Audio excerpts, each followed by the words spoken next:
Google, and let's go.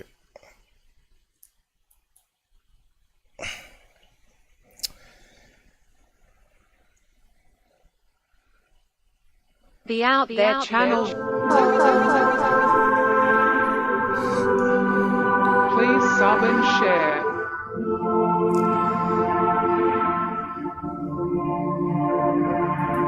Searching for the truth. UFOs, aliens, greys and ufology. Real images, real stories, real videos, real cases, researched and investigated by professionals in the field and cutting-edge discoveries. Multiple witnesses, abduction accounts brought to you by Team The Out There channel.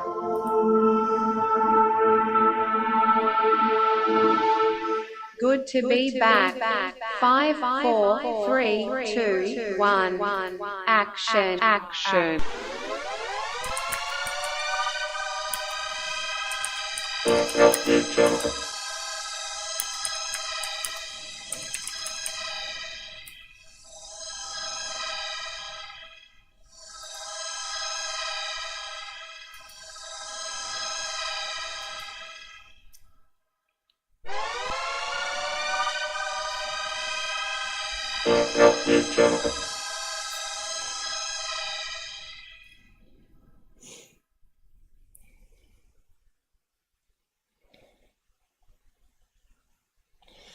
Okay, I finally got there. So trying to stream to Pauls always doesn't have the audio. It gets the video but no audio. So I had to restart that. So I'm about half an hour late to what I said I was going to start here. So let's just sort out the screens here. I think we got audio. I'll just double check. Yep, it's all working there. I'm Pauls now. So they've been doing some rewraps with the layout, so let's see if it still works here with the chat. We are live finally with audio. Audio seems to be the problem. Let's just get this organized.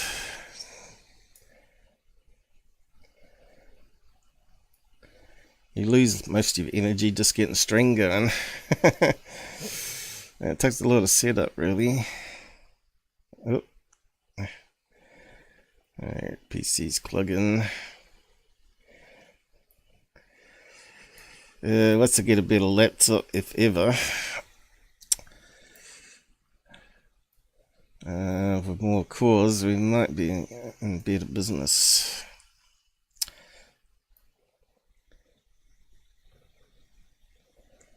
Stick that up there. See if anyone pops along. And YouTube. You can see it's slow. Oh, there we go. That's looking alright. As long as nothing goes wrong. So yeah, we're going to look over my UFO capture. I believe it's not a plane, but we'll go over it. I've downloaded the source files for it, and we'll go from there. I don't see any blinking lights on it. So we'll just go frame by frame of it. Gonna have to see if I can bring it up. But I'll post up the side chats comments first. Let's see if I can speed it up a wee bit though. Kill some background jobs.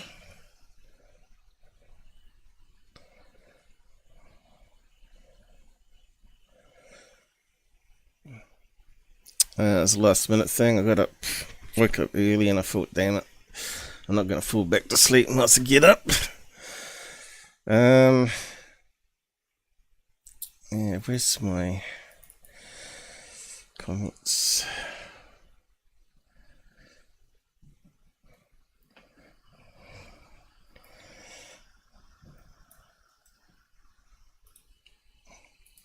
Let's bring that back up.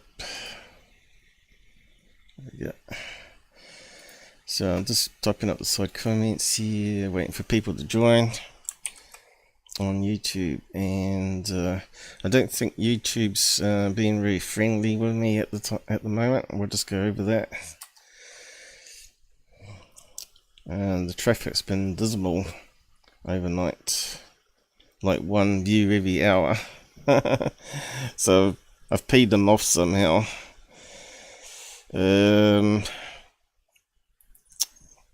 Probably ruined their cash cows, secure team, and third phase of the moon,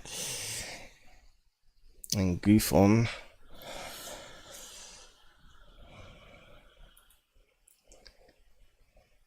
So I've done early morning here. Well, it's early for me, 10 AM. Normally I don't wake up to about 1 PM, 12 to 1 PM. But I don't get to bed till about 3 or 4 in the morning. So we're just going to catch up on UFO stuff, look at my Skywatch capture, which no one joined us then either, which I don't understand why. Went on for 5 hours, so...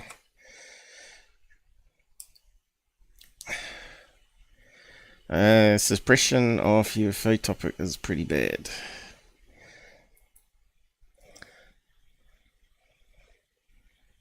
I think more people joined us on Pilled, actually.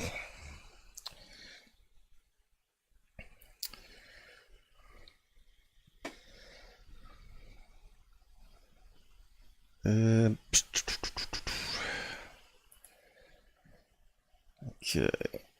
I'll just make sure everything's working here. I'll just do laser kiwi. Don't mess with the kiwi.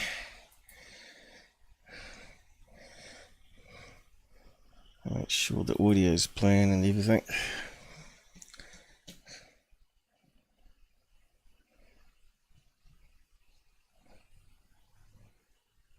Seven.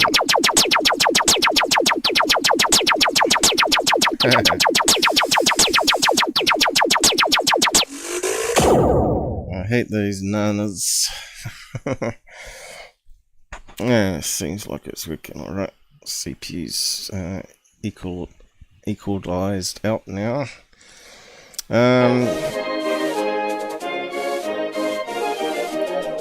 Coming live from New Zealand. I'll just end that. That's looking good. So we should be ready to rock and roll. So if you're watching my last stream, which was a Skywatch stream, we caught something interesting soon past when we were looking at Saturn. I believe it's Saturn. But I'll just bring up the original episode.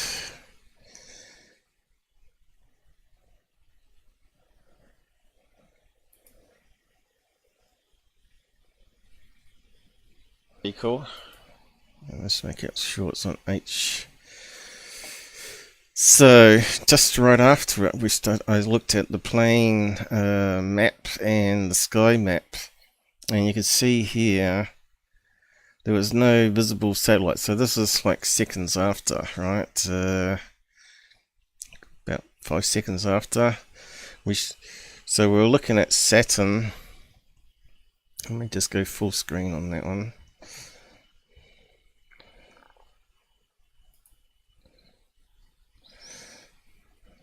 Probably not big enough.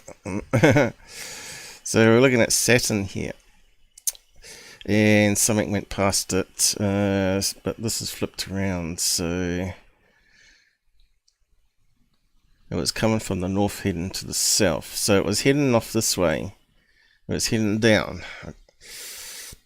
this way, and you can see there's no satellites heading off that direction. And over the map here, the only thing that sort of matched was this one here at almost 10,000 feet. But it's a fair distance away. We could only see planes that are about here. So, just trying to organize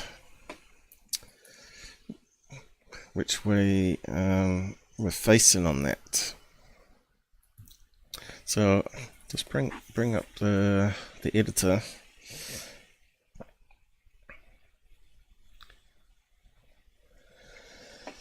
I did a screen snapshot of that.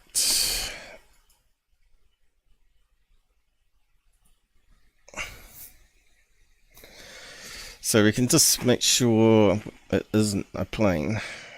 I don't believe it is a plane.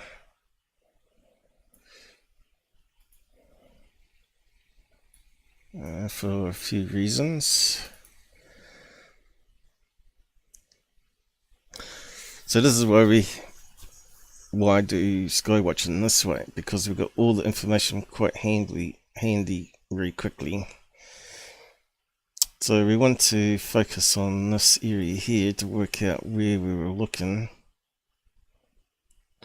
just so we can rule out that being that plane there.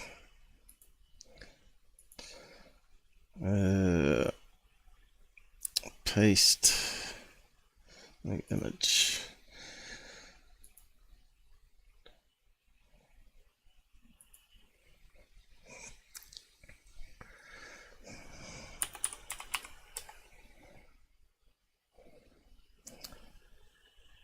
So this one here we had highlighted, not too sure why. I'll probably have to go back on the episode. I think it went past us, didn't it?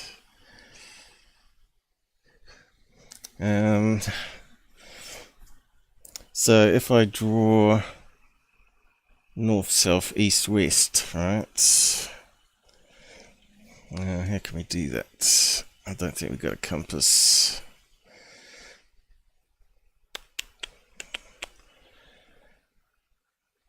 I suppose I could do it with a line.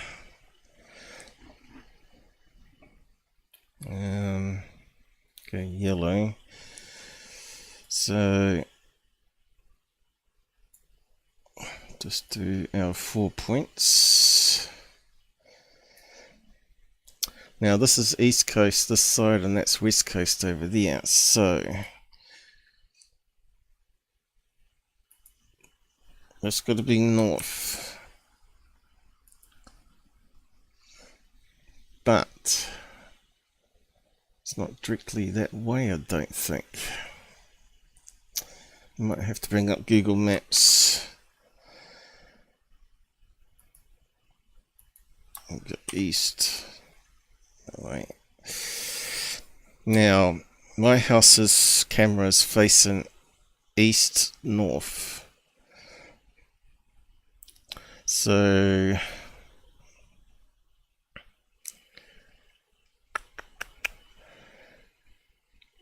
just draw a blob.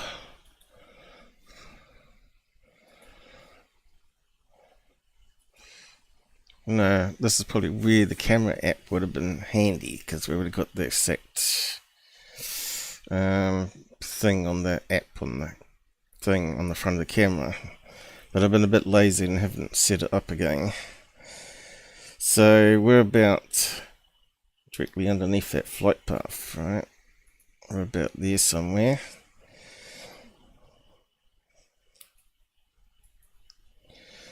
And the camera is looking that way. East north. So we're seeing sort of an angle like that.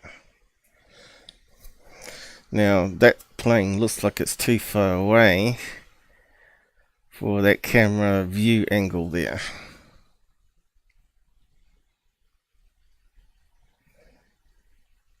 And it looked like it was moving too fast to be a plane. So we should be able to see it on the other camera that was facing that way.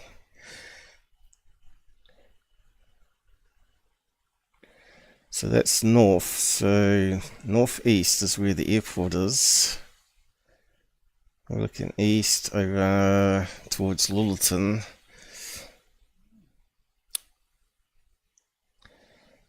And we see some of the south. So when we see planes coming up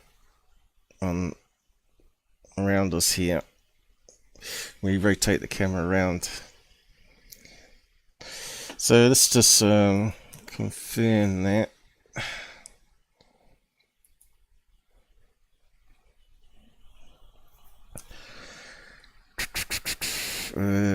New Zealand. We want a map.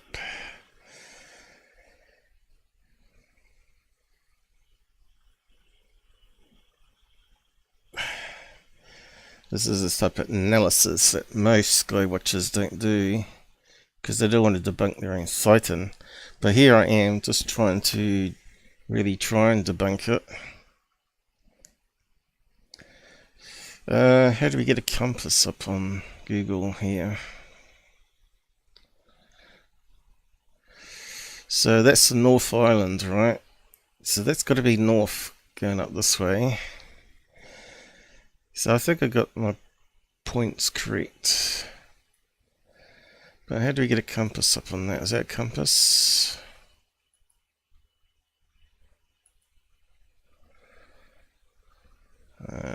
It's got the wrong location for where I am. That's rough enough. It's close enough, but that's not the compass.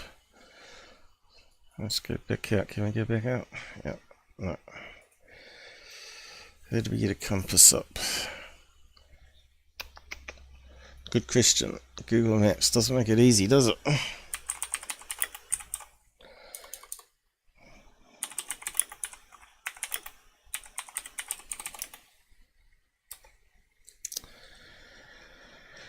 Hey, what's it say? Unfortunately, my eyes are not terribly sharp today, so it's going to be a bit of a struggle. Go to how to find north. I think the map's always orientated north, if I remember right. Where's that compass overlay? Google Maps. Good question. That's what I want to know. Left side menu map and a button at the front of the application.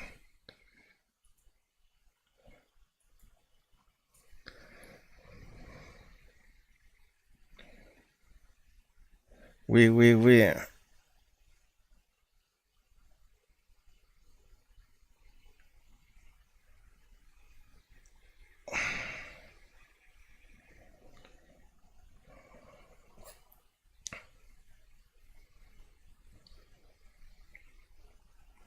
Google Compass.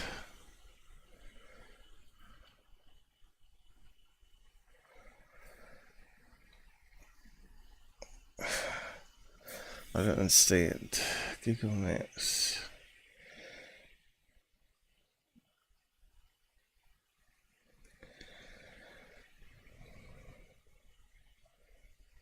Is it right click?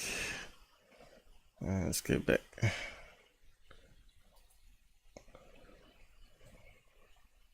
So right click there.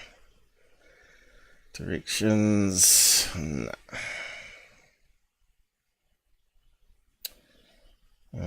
There's a menu over that way. Anything for compass here?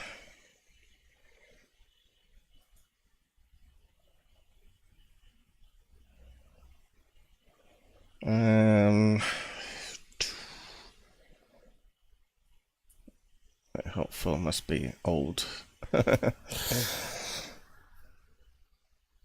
Where's the compass? So it's always orientated north, so it's got to be right? It's got to be straight that direction.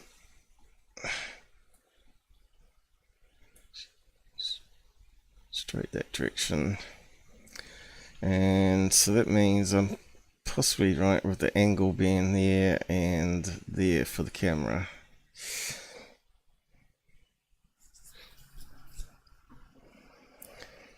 But yeah, why is these instructions shite?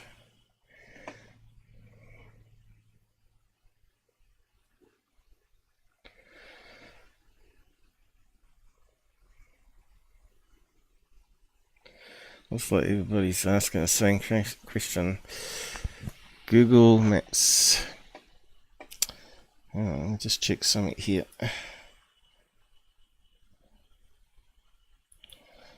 Testing.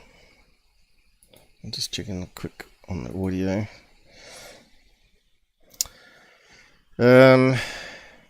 Yeah. Probably be on the phone app, won't it? Just not on the desktop app. Small compass symbol.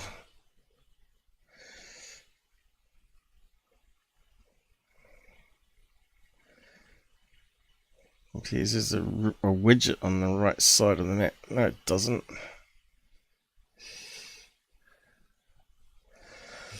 That's useless compared to Google Earth, isn't it?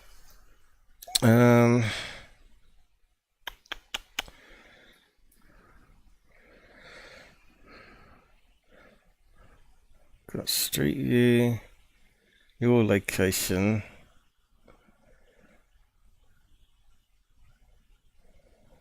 Yeah, I think I'm correct anyway. It's always orientated north. So we're seeing there to there on the camera, on the dual lens one. So we did actually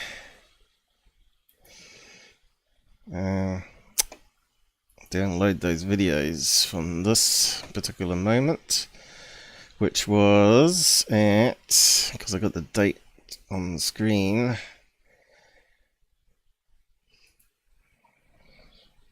so this one here, which was 720.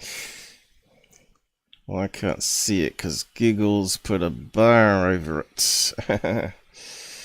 Let's see. I think it's down here. And we can see on here, I think. Where's the date and time?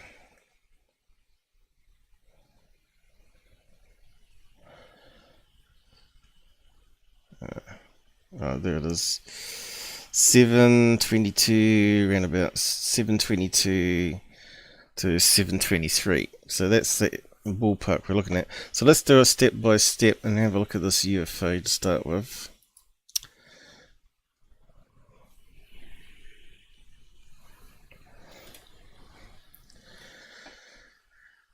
It doesn't look like anyone's joining me on the side, but that's alright. I'll just do my thing like I usually do, and everyone wants to pop in the side chat and they can. Because I'm here for the topic and not for the clicks, cash, and all that sort of bullshit that's out there. We're in trying to figure out this stuff. So yeah, we just need to scroll back a bit to where I was looking at Saturn. I'll just go full screen on it.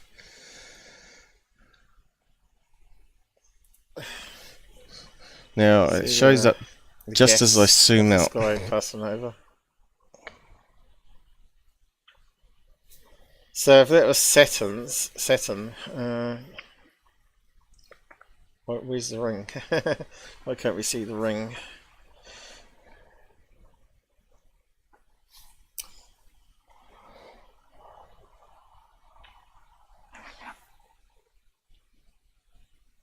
Looks like it's going in and out of focus here though. So the UFO appears here, heading this way.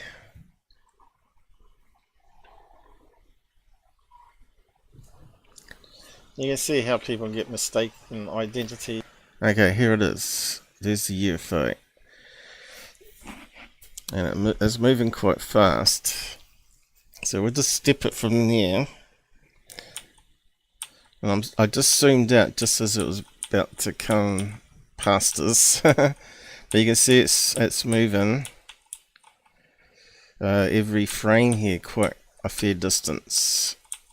So it's moving at quite a good speed. There you go, look. And it looks like it's almost the same size as a typical star, because this is a planet.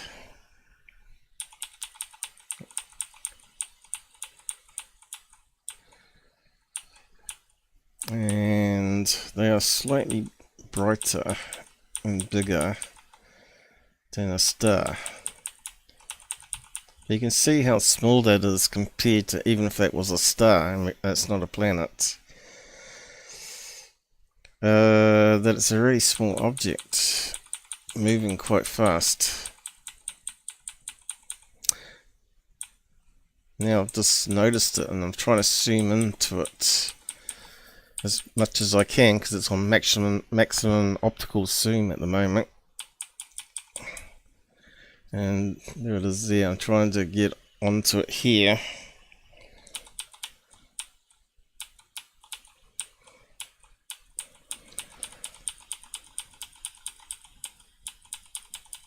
There we go, getting closer. You can see how big the cursor is getting compared to the current one.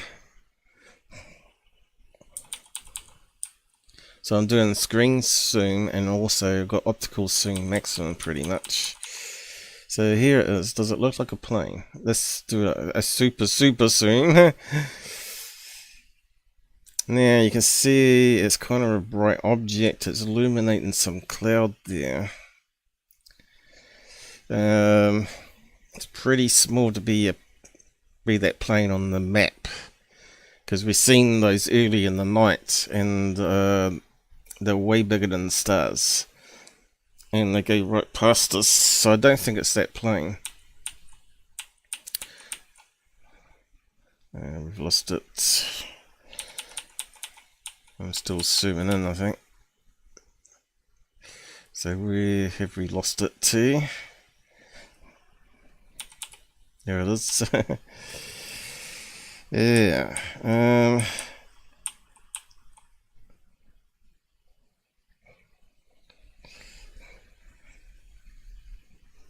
Can't see any red blinking lights on it. Well, this is on eye infrared mode, so it should be pulsing brighter every so often.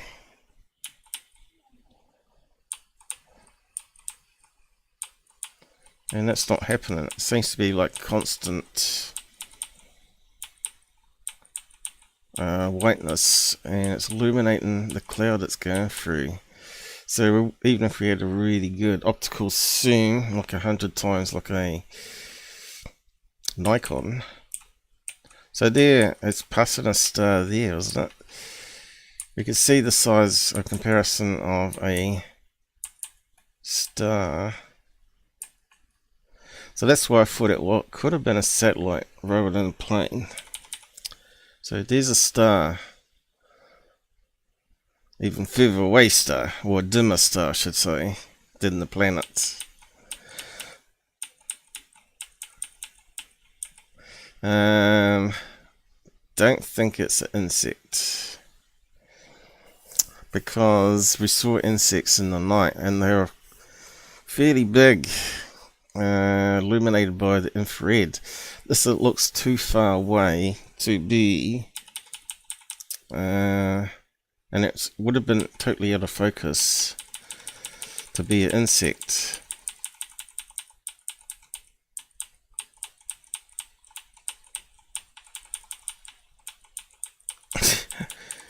You gotta remember, this is happening quite quick, because it's moving quite quick. Here we go. Still no sort of bright pulses of light. Seems to be pretty constant.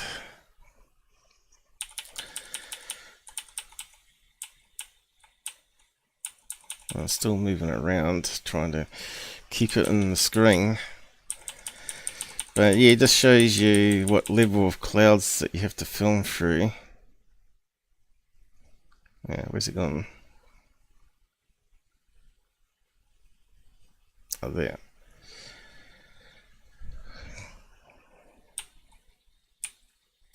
Where did it disappear then? Why did it disappear in the next frame? That's kind of weird. I think it disappeared. I think it just disappeared. I think it just went boom, gone. It was there, and now it's not there. We lost it. It simply blinked out. Wow. But we'll look on the other images. It was definitely there. And it disappeared. Can't see it anymore.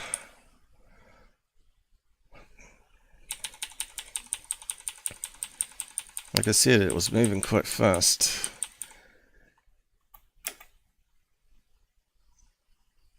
And there's the Saturn.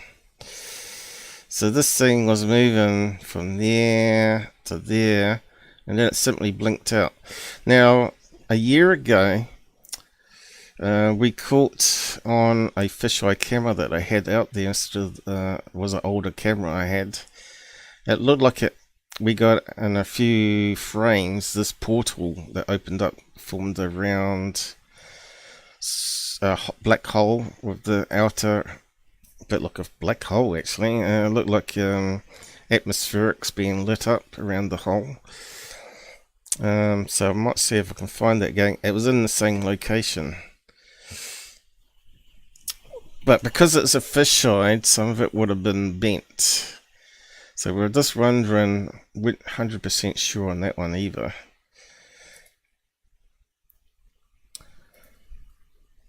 So we lost it. So if we go back and see if we can find where that portal was. I'll just shrink that back down. Anyone watching? Because I thought this is good stuff. Anyone watching? Anybody out there? Nah, it doesn't look like it. Is it streaming okay is a question.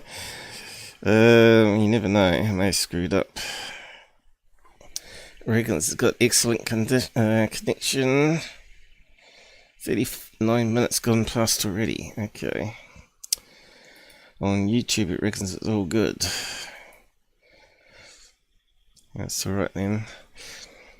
So yeah, we got to find the shorts I did. And it's not scrolling. So screwing going on here. Here we go. CPU's a wee bit slow.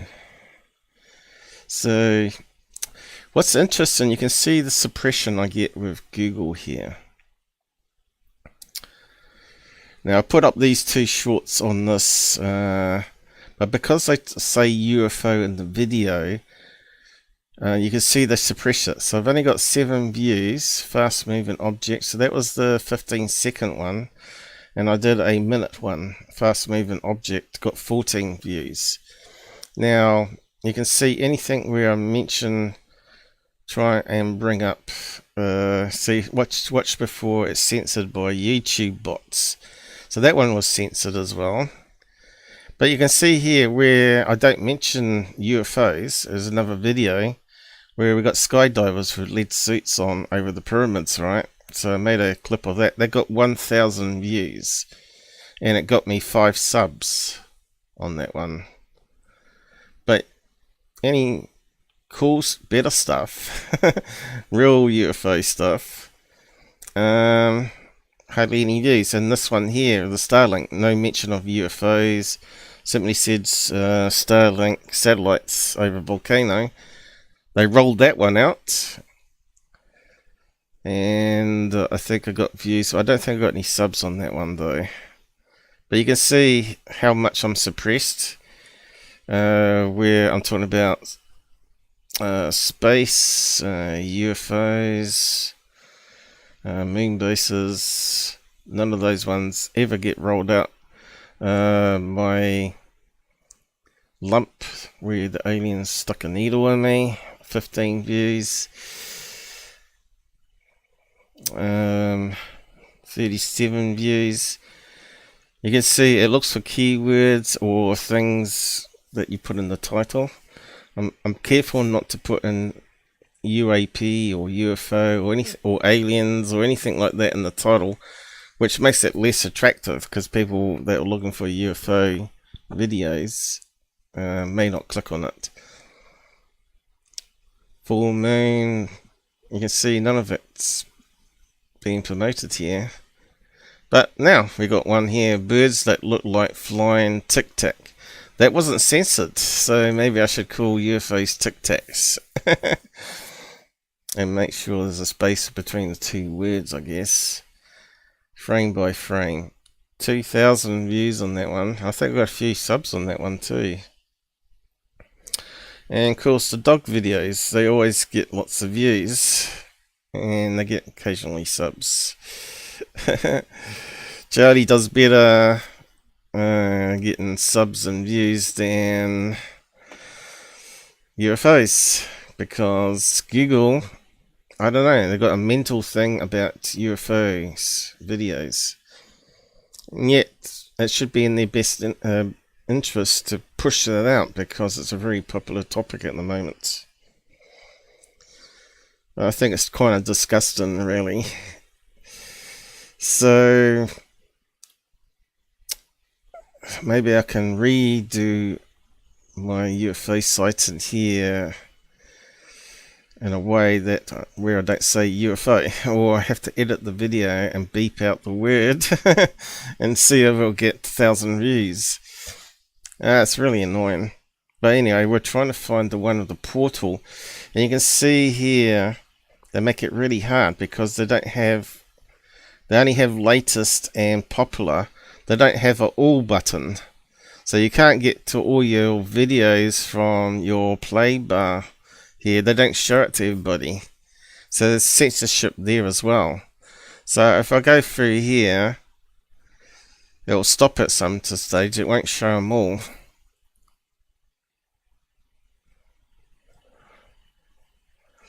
And the portal one was quite a long time ago, but it's in the same area of the sky.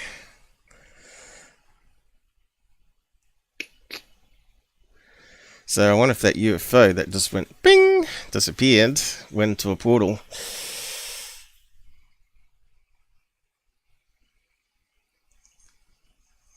I'm not sure what the thumbnail is going to be. Jet passing.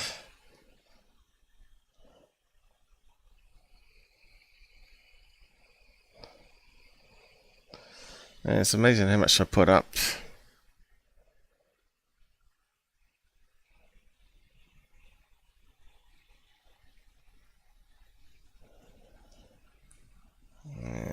It's got to be close. I'll probably stop showing it. I won't show all the videos.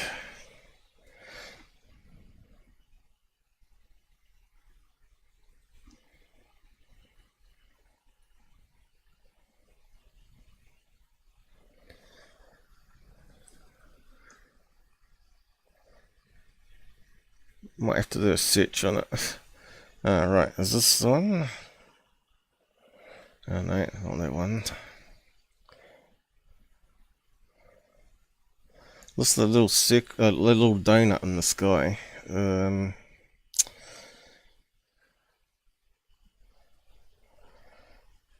gonna see. This episode is gonna take a long time. probably won't be able to get through it all again, but we'll see.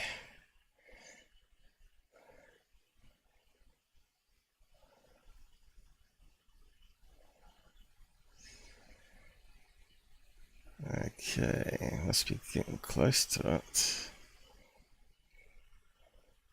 Strange light in the sky. See, I'm really careful not to say UFO. I'm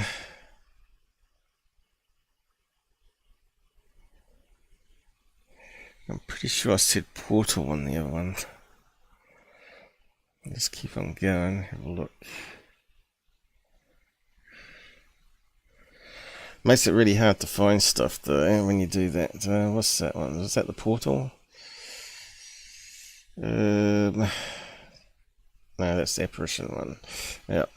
Oh yeah, I see the door frame now. We talked about that we talked about that on the Skywatch program show actually. I recapped it and did slow motion for you on that. I think I must have gone past it.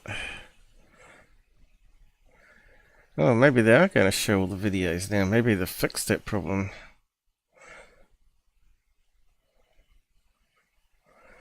Now I think I'm going to have to do a search for it. I must have gone past it.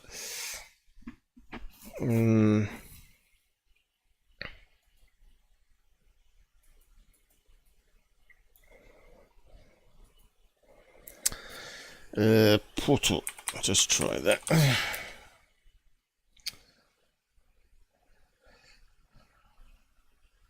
Here we go. Flash of light in the sky. Is it a UAP portal? So I don't think that got too many views. 11 views. See, Google censors everything. Yeah, it should have got lots of views. It should have got thousands. So let's have a quick watch of it. We see a flash of light like a UFO. So that was 22, just before Christmas by the looks of it. 9th of the 12th. UFO portal suddenly opens up and it's stationed. So it's going into the same location. It's not moving like the plane is. So so we're filming the plane going near that tree. Watch as the plane disappears, and there's just like in my ghost camera. But I got a feeling the portal was further up to what we're angled with the other camera, but it's a bit deceptive. There's a flash of light, but it hangs around longer. So it's just going over there. There it is. There. This happens for a couple frames. There.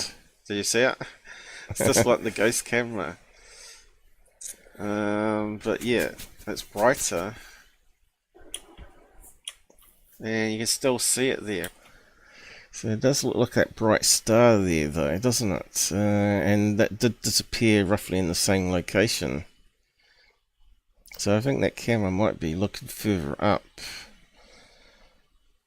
Right, and then it fades away. Because this is the fisheye, and the other camera wasn't in the corner of the house that I was got this 20 times zoom on. It goes away completely, right? That's almost like a portal opening up and something passing through, as the fraud channels would say. But yeah, it's an interesting capture. I didn't even notice it. This camera longer. Let's see if we can get it.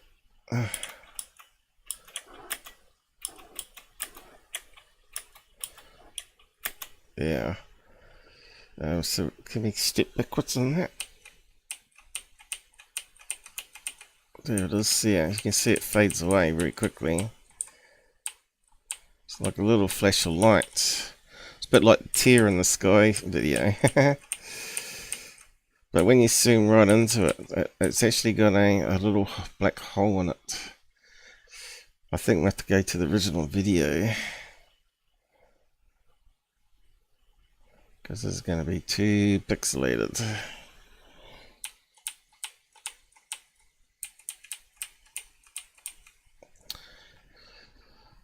pretty sure that's possibly Saturn there, is it?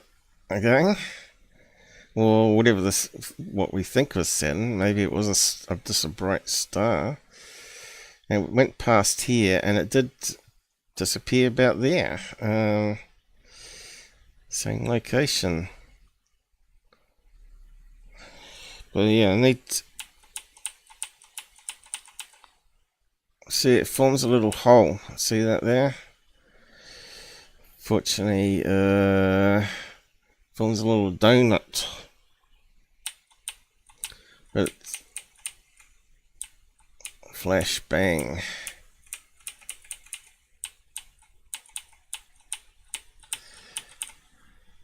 Then it sort of fades away, and it's got a little black hole in the middle, and it just evaporates. You can see the little black hole there still, but you can see that it's disappeared now. That's up here. Trying not to get the cursor in the way, but yeah,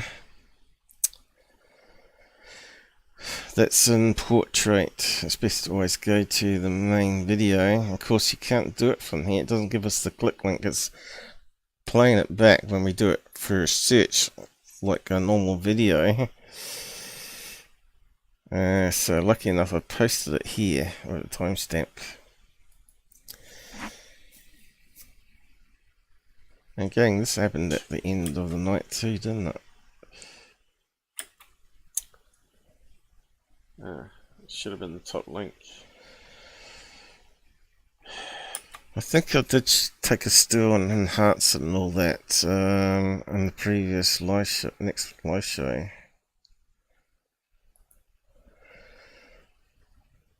I don't know. It didn't seem to go to the right location here, did it?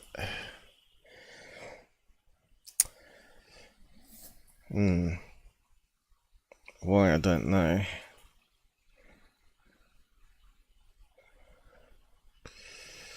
See, this is how we see planes in the sky. Normally more than just a couple of pixels, right?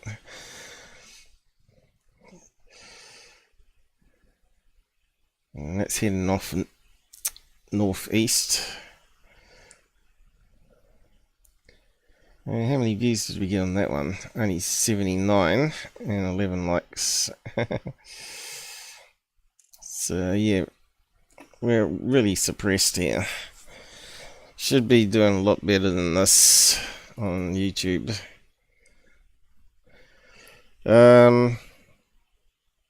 Yeah, I wish I had the image handy. Wasn't going to talk about it, but it was just before Christmas. Okay.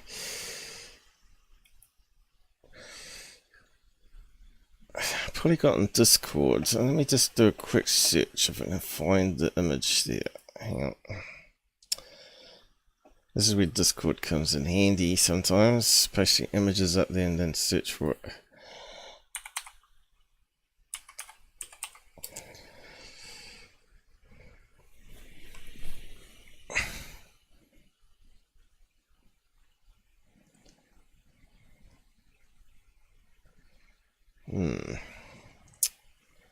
Found the short there.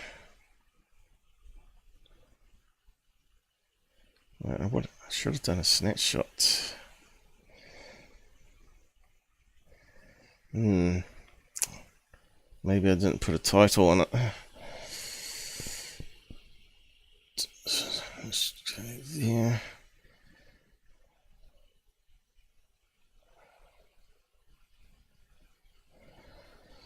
No. But I got a proper link to it now. Let's just paste it in.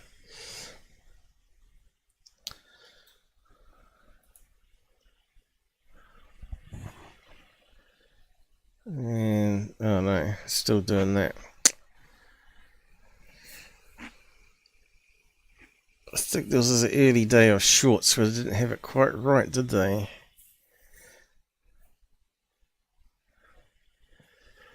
Yeah, it's brought up again. Damn it.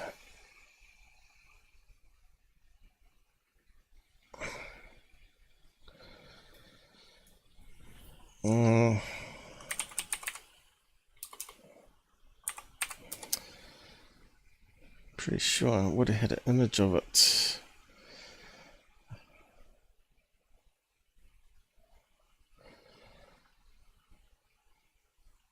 Damn it. It's going to be too hard to find it.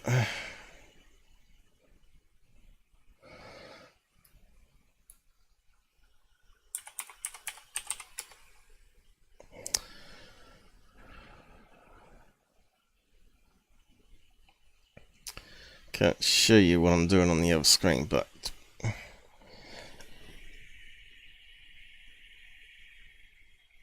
maybe that one. Maybe that's the correct one now.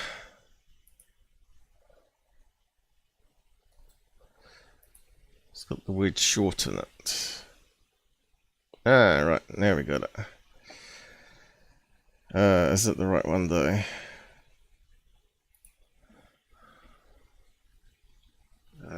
Where'd they go? There. Looks like it's starting to get smaller. What the hell is it? I don't know. I wish I had the answers, and I'm not sure if I can. What was the date stamp on that? 9th. You should better check the flight radar and all that. Star maps. Maybe I can do that, but it's going to be tedious. And you can see now it's here we go. turned into a strange shape. Like it's got a circle in it. Or a hole in it.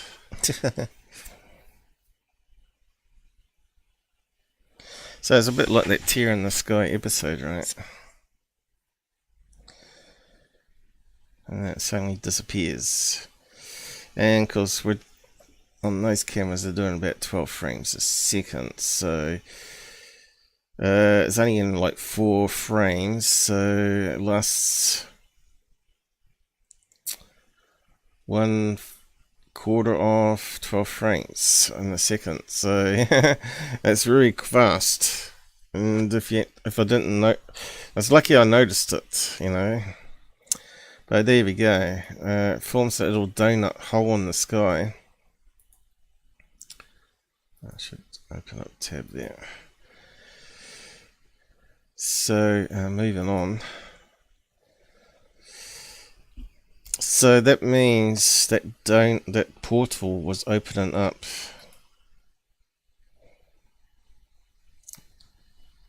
in roughly the same locations. Seems to be, I'd say it'd probably be out to sea.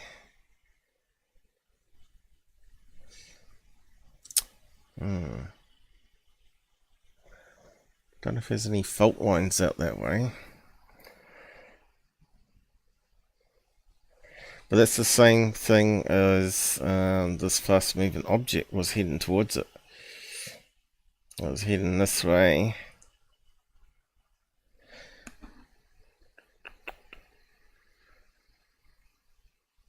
And then disappeared about there.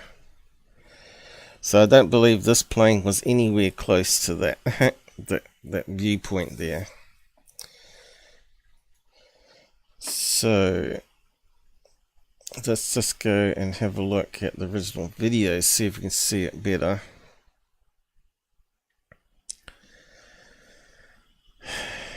So I got downloaded the videos to come down this format, which has got strange format the Chinese use called H.265X, and it embeds the audio in with the video, and then you got to run a converter to convert it back into MP4, which they call AVI. And they put it into AVI container, but it's still MP4 quality, and it's got the AVC in it. So yeah, which these are the two cameras at the time aimed that way. So this should be this when we're zooming in on Saturn. Let's see if we can see if the object passes up. Oh no, that's the widescreen. So yeah, trying to work out, because we're looking, the camera's looking this way. So I reckon we're looking at some region in the sky there.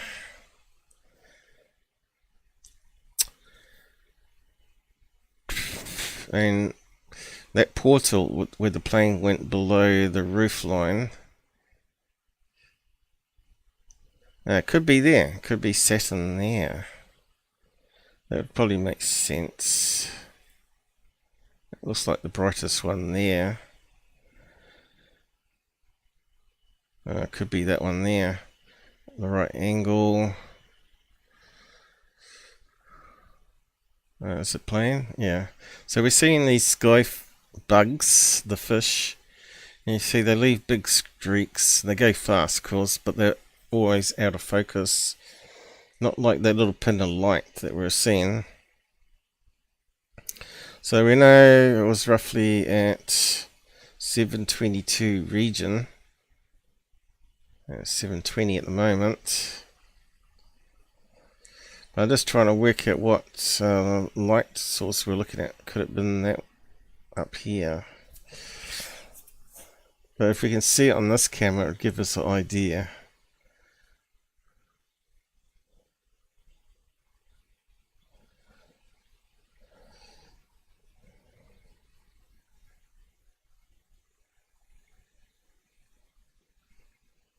It is bright there though, and there.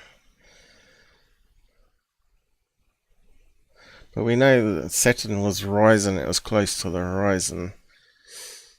Got a feeling we were looking at that star there. Thinking it's Saturn, but it might not be Saturn. We're still new to all this, trying to figure out all the maps and the camera angles. But yeah, do you see any planes? I don't. They normally stand out.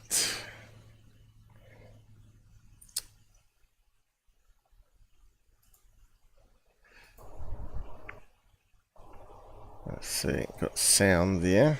Let's just amp it up so we can hear the plane. 150, go 200. That's a lot of volume. Now we know there were planes flying around and gliders.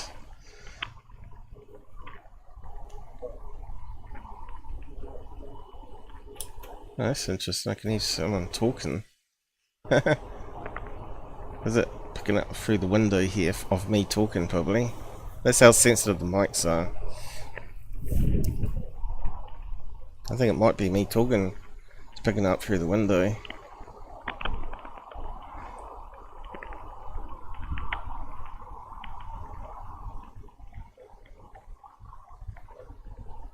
Still picking up the bugs. Oh, look at that one. Yeah, what time was that? So it's 21, so it wasn't at the time, so it couldn't have been that.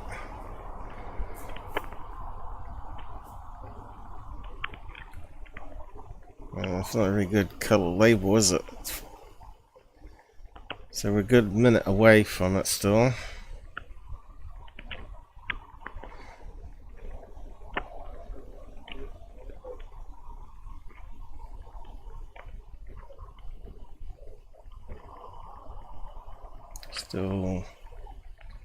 Still.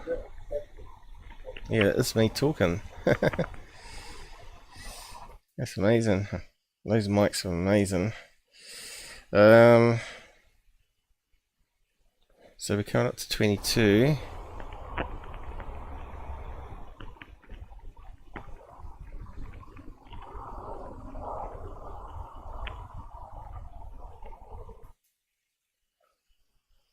Okay, what are we up to now?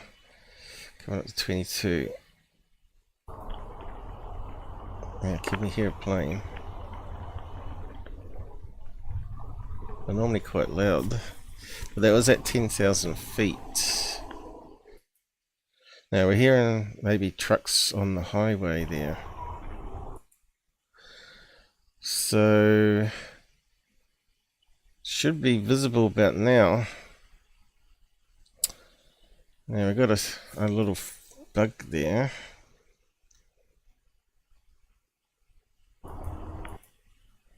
That's gone in an instant.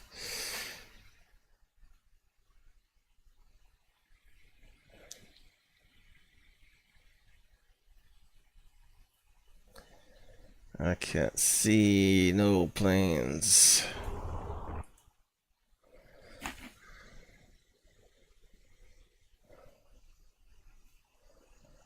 You got maybe we're zoomed in on that other camera way in, and it was smaller than one of these dots. So I don't think it is the plane.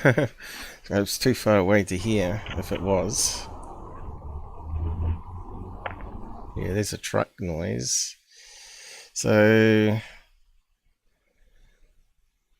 22:15, it should be visible on the screen by now. I would have thought. I'll just keep looking. 19. Don't see any planes.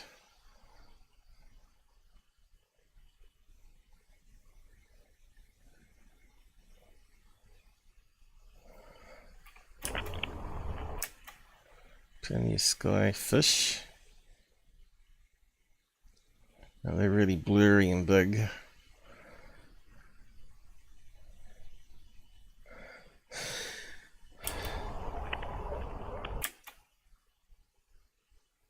I think that's me saying, what's that? I just heard myself say, what's that? So 7/22/23. So I must be seeing something now, because I can just hear myself. And I can't see no planes. No flashing. And I would have thought it would have been visible, because this is the best camera for low light.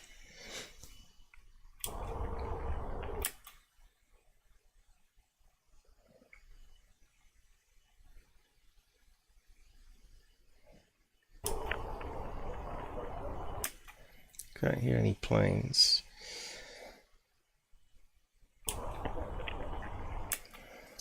That's what's good about sky watching, because everything's being recorded in full quality, which you can go back and grab later for better analysis.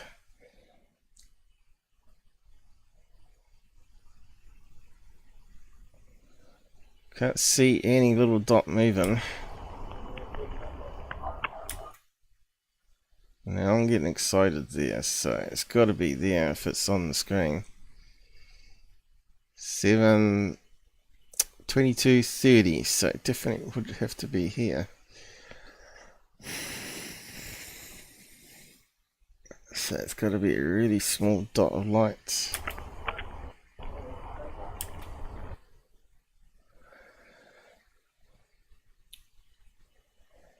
I don't think we're going to see it on this wide angle camera.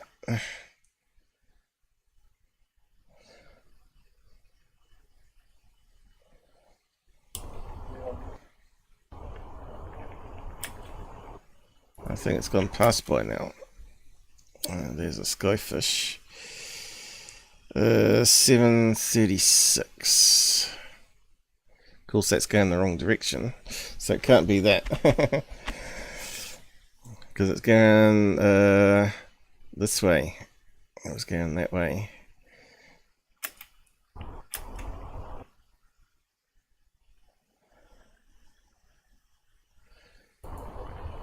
I think by then it's disappeared.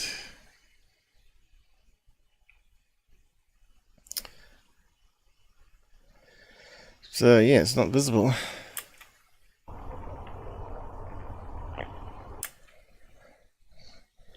Now if we could work out what region of sky the other camera's looking, then we could focus really as fast as as far in as we could, like this, and maybe C's or something. But you can see it's going to be really pixelated if it is. I got a feeling we're focused on that star there. Or that one there. Well, that one is bright here.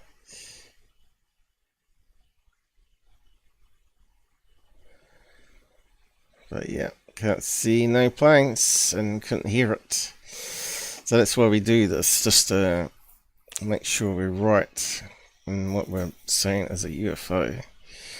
So we go to the one on the 20 times zoom. And we had someone drop by, someone put a like on. Or 2 likes, some people drop by and I'm not going to watch. Boo woo. Okay, so this is what we're looking at. And that's 720. And it's in 24-hour format. Unfortunately, on this camera, we can't change it. So it's 1920 there. So this is when I was trying to focus in on that. But we got no reference point here.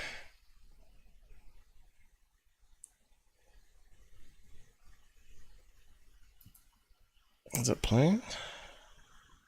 Oh, there we go. I'm trying to get it focused in.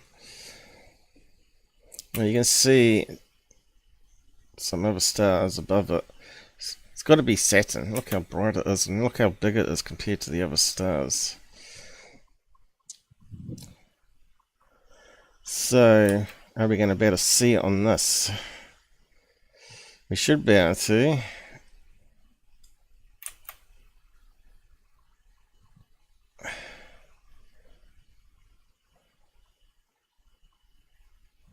At least this one's recording what we're looking at while it's zooming in and out on the screen, so it should be constant. We can see where it goes once we can lock onto it.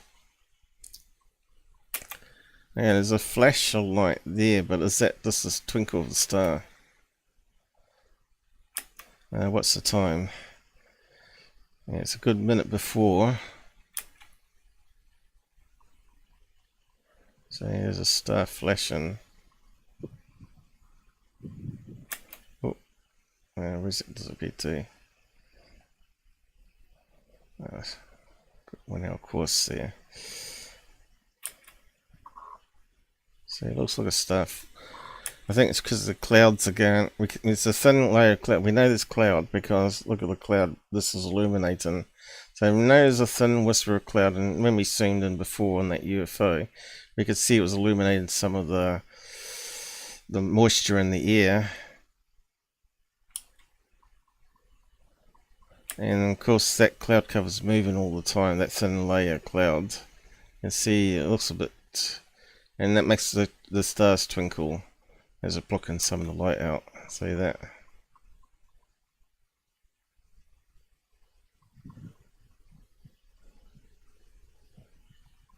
Although we can't see the cloud, it's definitely there, thin layer.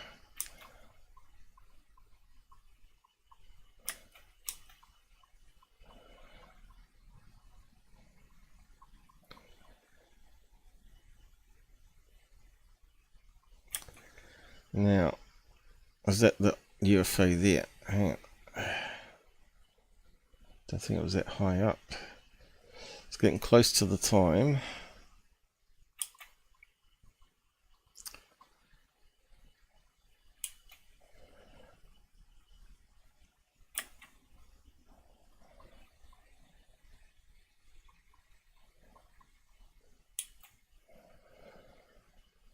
So annoying if we can't see it, which is kind of strange.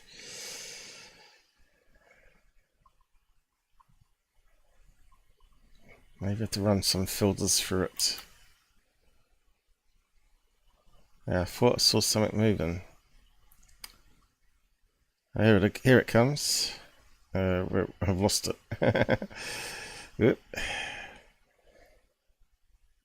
Where has it gone?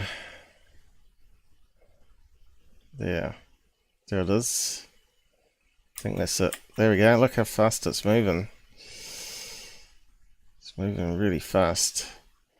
So I'll just zoom out a bit and let's just keep tracking it. Now the other camera didn't pick it up, but you can see how small the dots were. So this is only it's got to be 20 times smaller than a star. Here it comes. Doesn't look like a plane, does it? It's not flashing.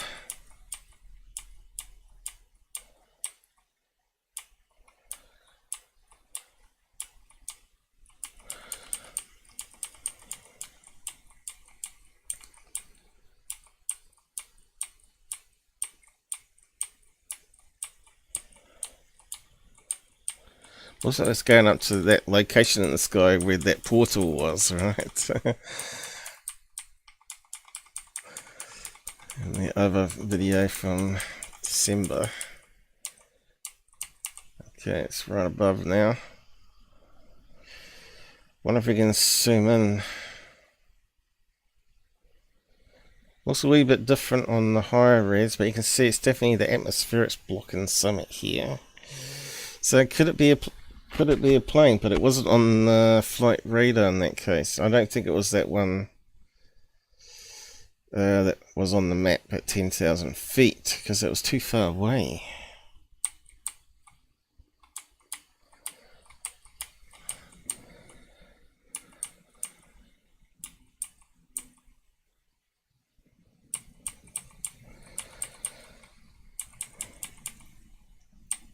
Looks like it's 3 dots there now, doesn't it? And it joins up. Well, let's see where it goes to.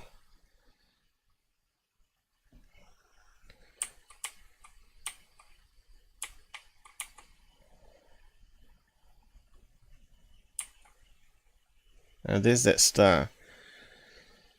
It's popping in and out of the cloud cover. See that? It's dimmed down because this cloud cover.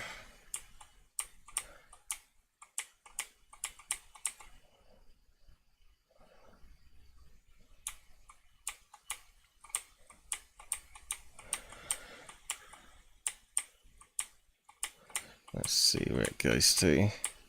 Because it looked like it disappeared when we were looking at originally.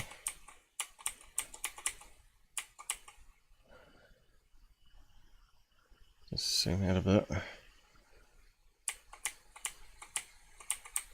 But then again, it could be cloud cover. We're not seeing the cloud cover. It looks like it's starting to dim now, doesn't it? Could be a lump of cloud there, but we can see some stars. Alright, it's still going. But it looks like it's getting further away. It's getting smaller, isn't it? Even smaller than small. It's getting down to those really star sizes there.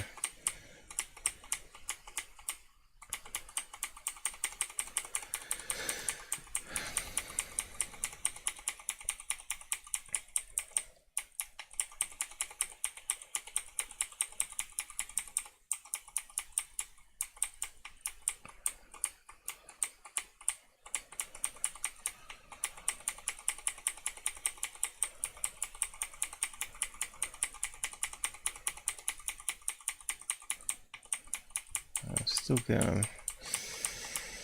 See, I would be really happy to be a UFO if it suddenly stopped. But we're not going to get there, I don't think.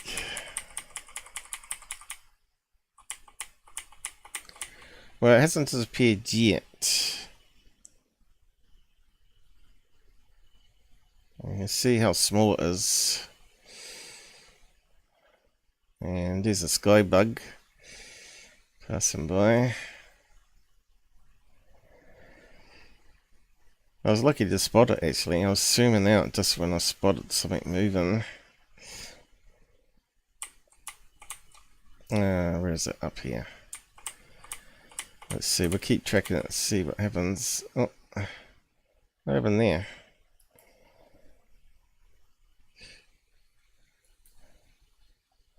And there's another sky bug.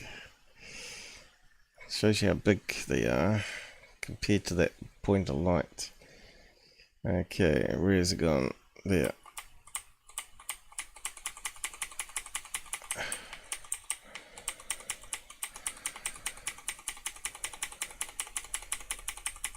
It's definitely getting smaller, isn't it?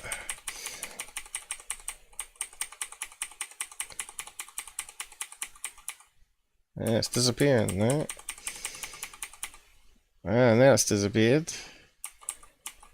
It's gone. It's gone. It was up here. So it did disappear. But then again, it could be invisible cloud. Looks like some whisperiness there. So now planes shouldn't disappear like that. And we can see those stars now.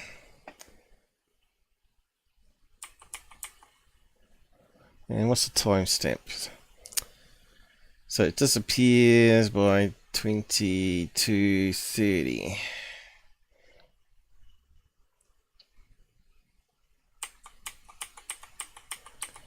And it's gone. So if it's a cloud, we'd expect it to pop out maybe a wee bit, poke its head out at some stage.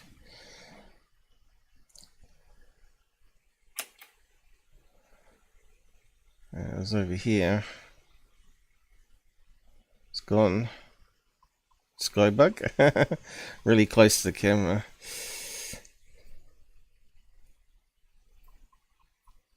Yeah, it's gone, isn't it? It simply just went bing, gone. We'll just play it normally again. Can you see it back then? That far away.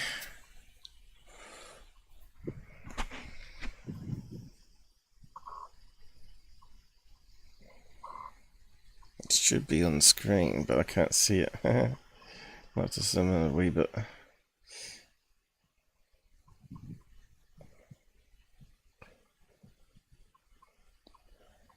Why can't we see it now? Zoomed out too much, maybe. It was gone by... Oh no, it's still not... It's coming up here. So where do we see it come on?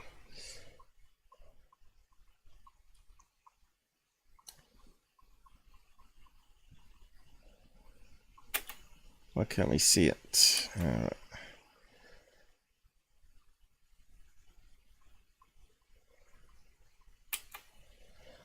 What's the time now? Coming up to 22. Okay, we should be able to see it about 22, I think.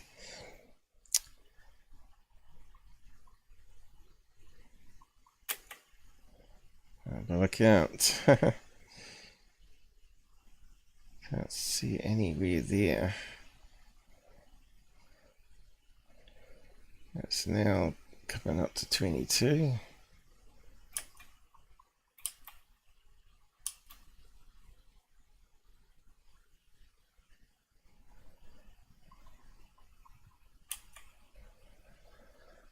Well, it would have been visible now, somewhere here.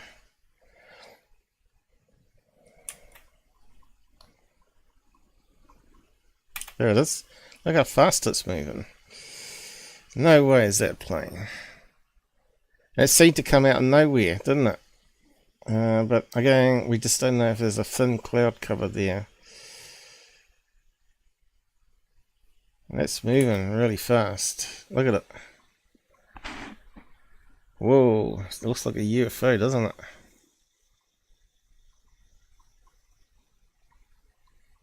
It's going really, really fast. That's why I thought it was a satellite. Considering it's so small too. And it disappears. Disappeared. I think it's a legit UAP. Showed up at nowhere, popped out there, and then disappeared over here. And I'm telling you, that's where that portal thing was. A year ago, whatever it was. Oh, almost a year ago. 10 months ago. Interesting.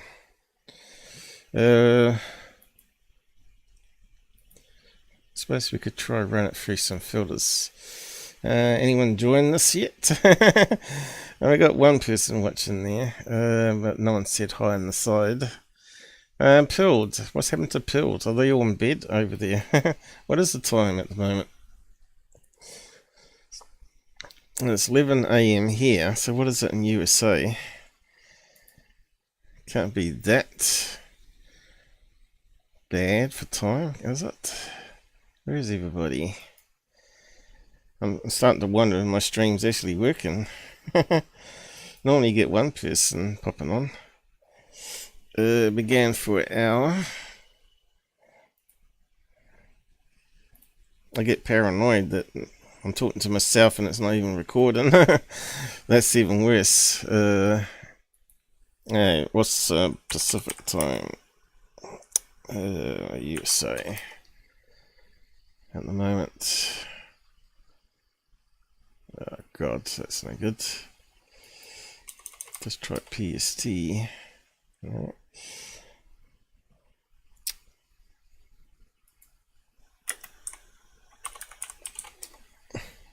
Here we go. 4:30 p.m. on Friday. Oh, maybe people haven't got home yet. Let's see, Eastern. Well, there should be someone on the East Coast by now. Finished their dinners. Should be someone out there. And UK.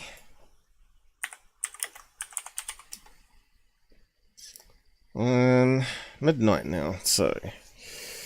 But you'd think someone would be up. Out of 8 billion people, no one's interested in UFO stuff. Kind of scary. Oh, I'm really suppressed. Anyway, it does help if you've got people to talk to, and at least you know if the stream's working. We lost the person that was down here. So, yeah. We could try running it through some filters now. But there's not much more we can do with it, really. I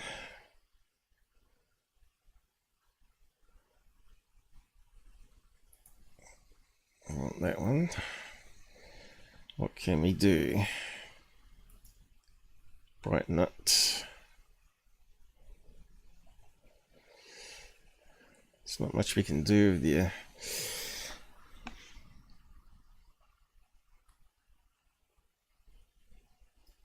This one I don't think. Maybe gamma at the bottom. Wish my eyes were a bit better. It just makes everything more overexposed, but still. Maximum gamma.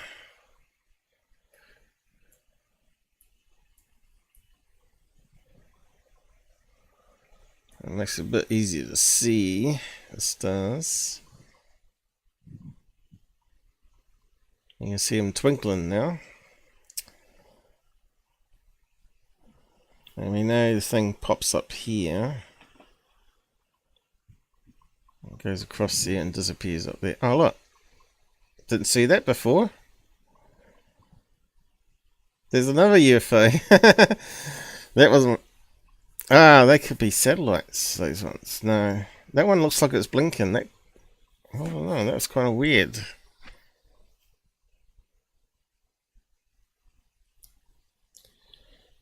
And they also disappeared, didn't they? Because the edge of the frame should be... That's the point. Where is the edge of the frame? A bit hard to tell.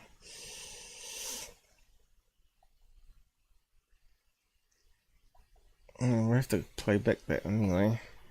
Didn't see those before. That's what filtering can do to help you see stuff.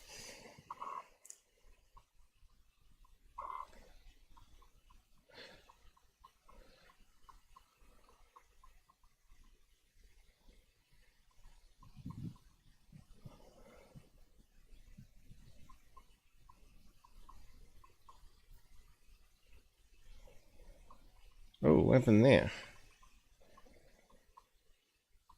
It was like a flash of light.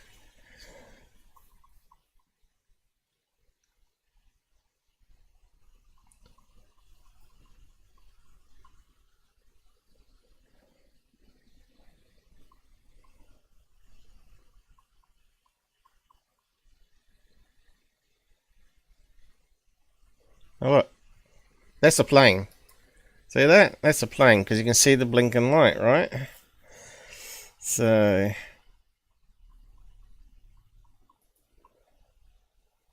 well, it could be a satellite. But then again, there was no visible satellites. But then again, we're amping up the brightness here quite a lot. Oh, here we go. Oh, no, it did come on the edge of the frame. So it's got to be the edge of the...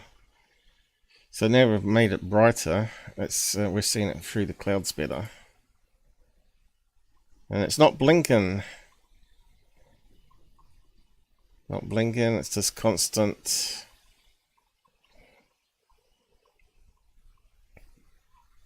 It's going to get in the way. And then it disappeared. Ah! It disappeared!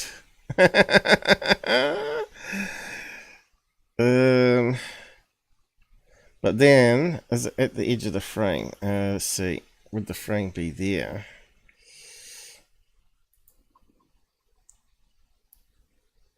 It did disappear before the frame. Can't see it now. It's moving quite fast though. There's that blinking one up there. Whatever that is.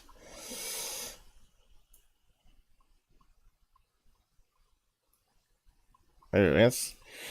So the edge of the frame's got to be there, I'd say. Here we've got the timestamps. Hey, look at this one. Got another one moving. Oh no, it looks like just got the edge of the camera frame. Damn. But yeah, there was another thing moving there. We don't see all that in the sky before. It's very interesting.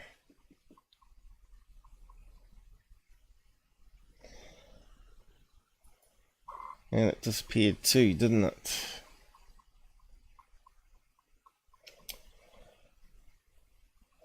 Or in that region of sky where the portal was, but yeah, maybe it wasn't going into a portal then. We need to use the other camera. See, we'll amp up the other camera. That gives us more of the sky view, but...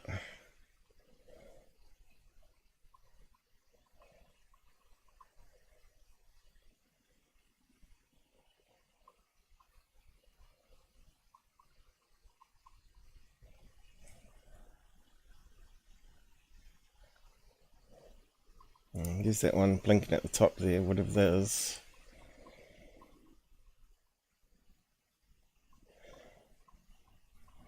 There's this one.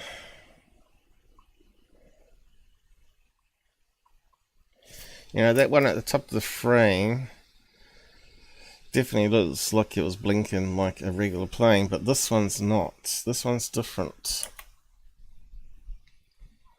And then we got this thing suddenly coming down. And that disappeared. And we know the edge of the frame's here. And it disappears off the edge of the capture thing. Damn it. But what was the other thing that was coming down that way and disappeared? Very interesting.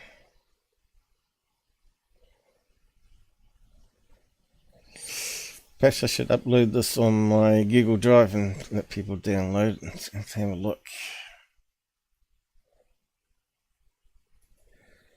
Now let's just go back to the other video.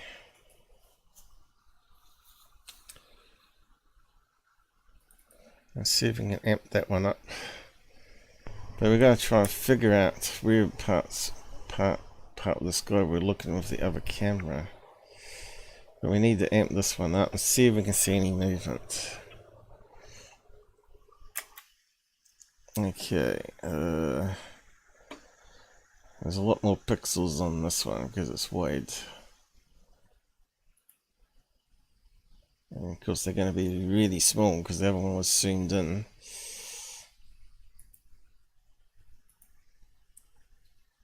Turn that up.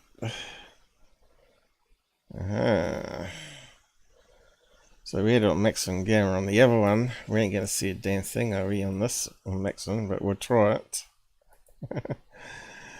Oh, that's really overexposed. We'll see though if anything moves.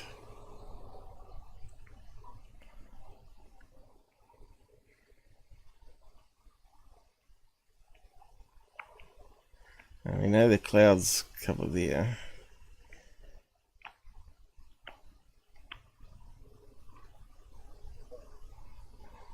You can see the clouds moving. I think that's too much. Any black dots moving?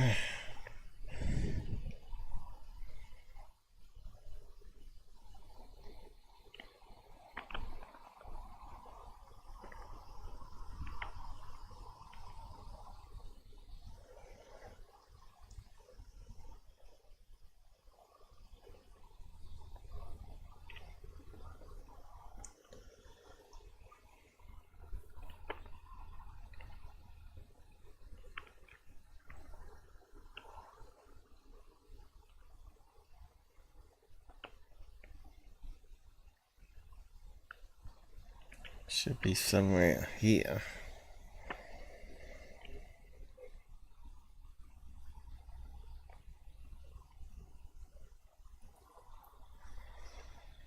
Just can't see it on this camera. You can hear me talking again.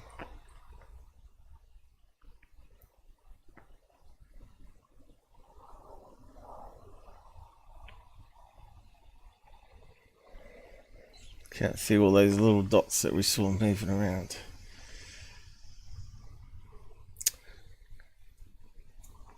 I got a feeling those other dots were satellites. Probably on magnitude 5 because we got it set to visible eye. We just amped it up, so yeah, probably would have been very dim satellites. Alright. There's something moving then. Nope. I think it's too much.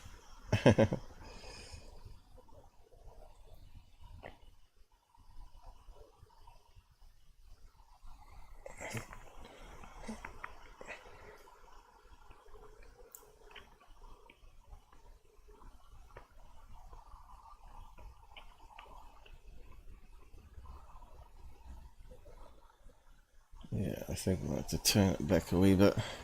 I'm still not seeing any dots move.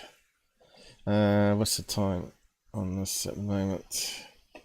Can't read it because it's overexposed. Well and truly.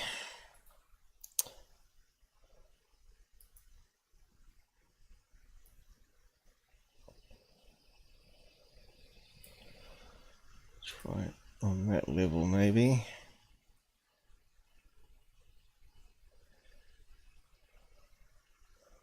What was the timestamp? Where is it? Over here.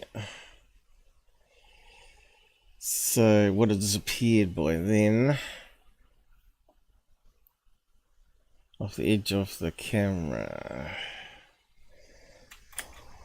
That doesn't mean it's not on this one moving.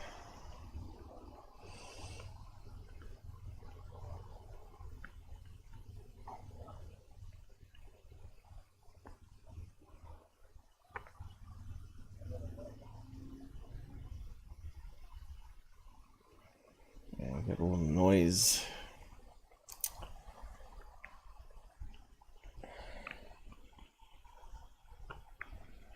Can't see a single dot near a star moving.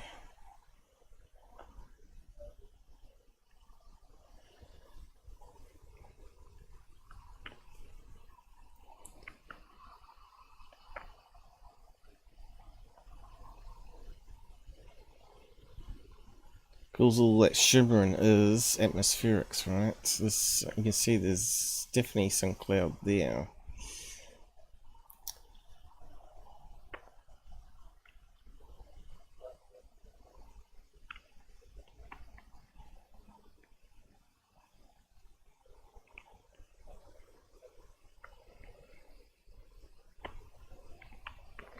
No, I just can't see any little dots move. Let's go back. What's the time at the moment? 20.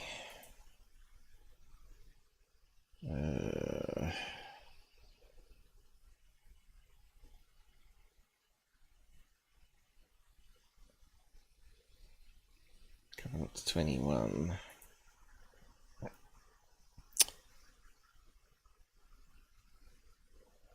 So it should be about there, is it? 21. And 22 up here. Yep, coming up to 22 now. So let's just apply it from there.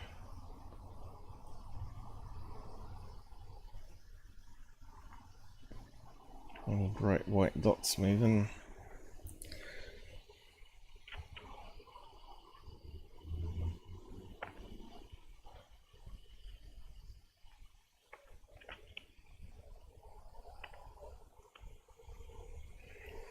Can't see anything.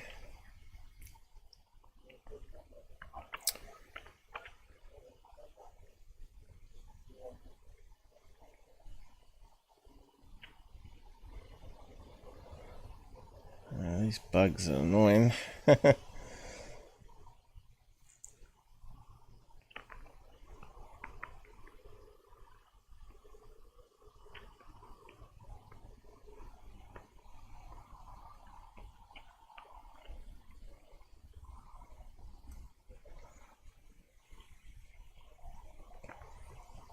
No, can't see a single dot that's moving at constant speed apart from the bugs.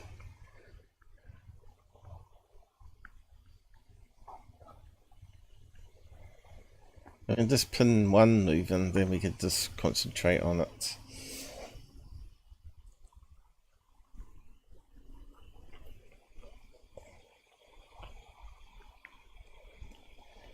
I think it was smaller than, it was as small as those stars, if not smaller, right? So it's going to blend in with the noise on this wide angle view.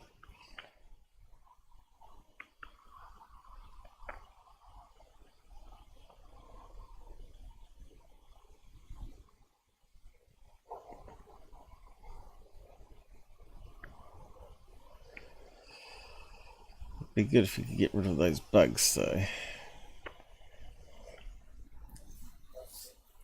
because they're a distraction.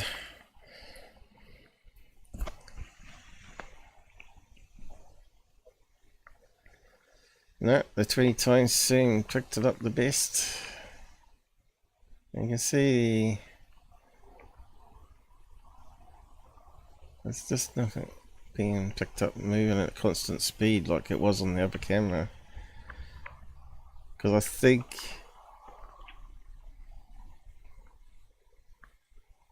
they're beyond the pixel range even off this 4K. So if you multiply 4K and times it by 20 times optical zoom,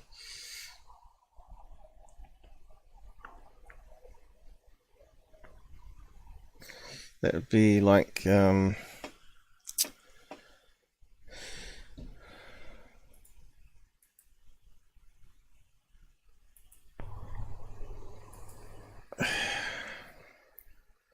what else can we do?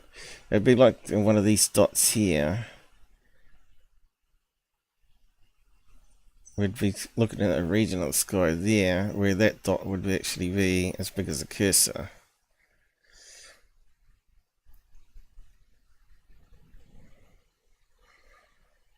But whatever was moving wasn't as bright as these, because we would have seen it.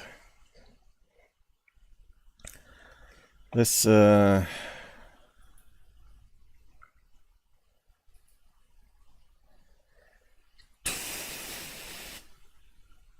it back down.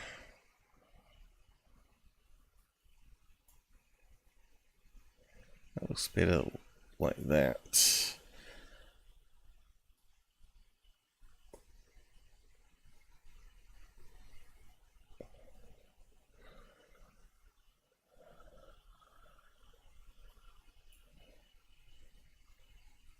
Can't see the TV antenna now. Just trying to get the right brightness. Probably about there, right? Now let's have a look this time.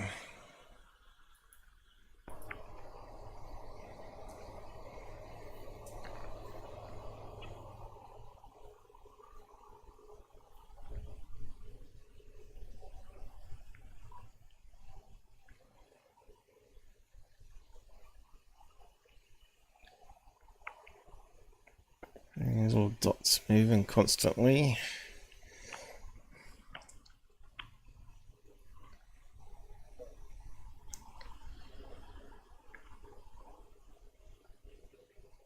My eyes are not the best though. These guys might spot something I'm missing.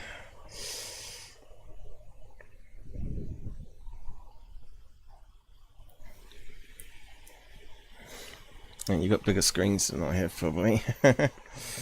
I'm only on laptop size screens here. But they're a foot away from my eyes.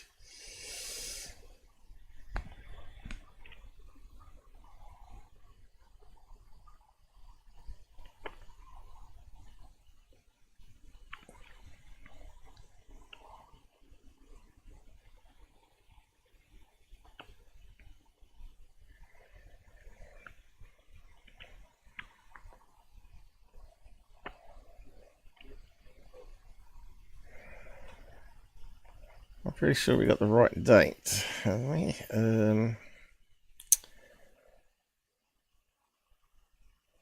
7th, yep. 7th of September. Definitely the right time. PM.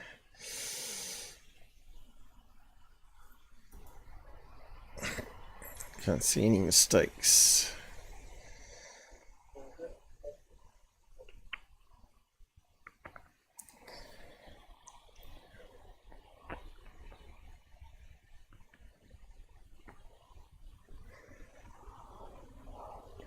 Well, this is what we'd see with our eyes if we were outside.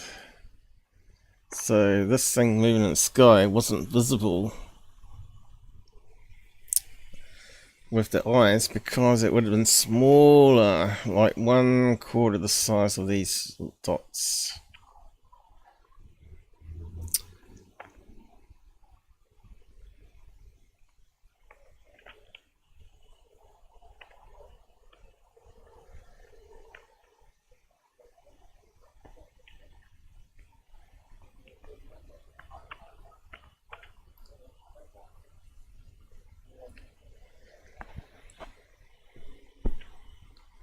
It's frustrating.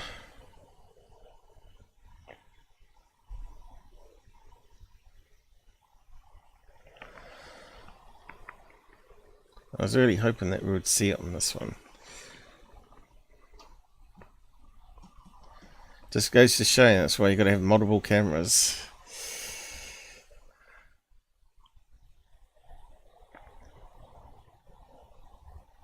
Can't see it on the widescreen, but you can see it on the telephoto.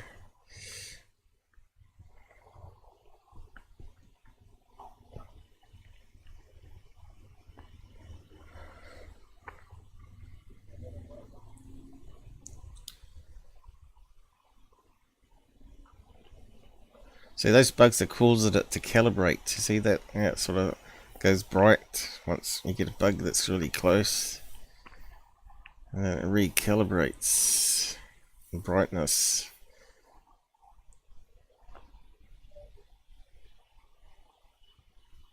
See that there? It's because of the bugs.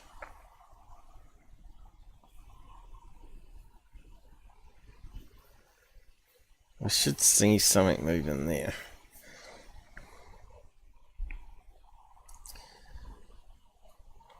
Little dot size.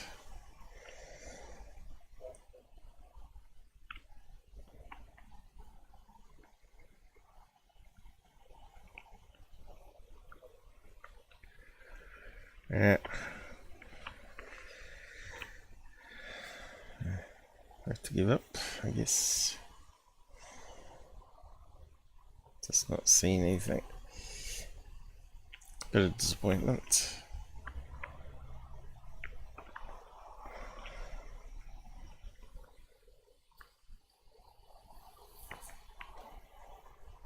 Look at that thing. Going zigzag, zigzag, zigzag.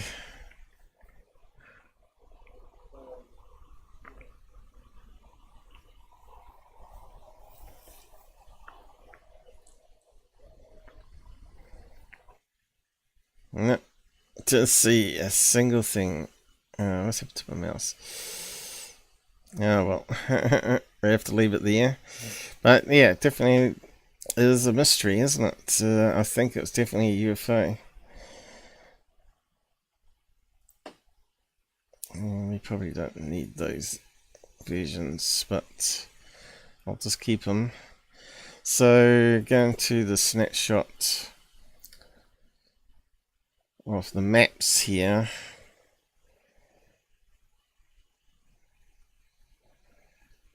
There was no satellites, but there was a cosmos.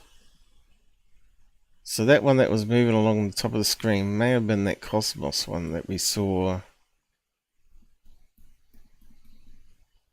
pop up down here.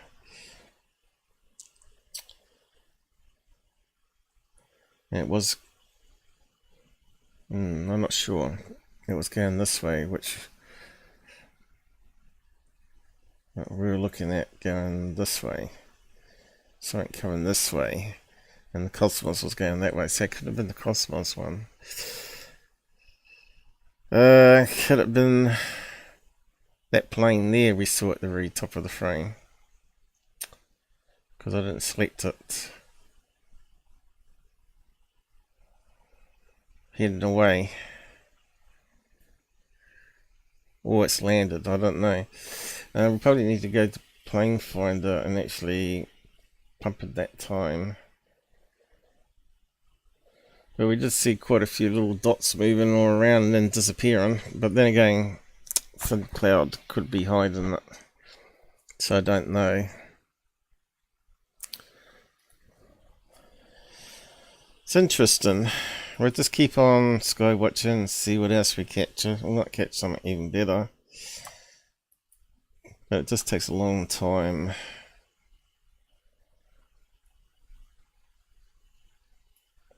We'll just drop it into that. I'll finish with those now.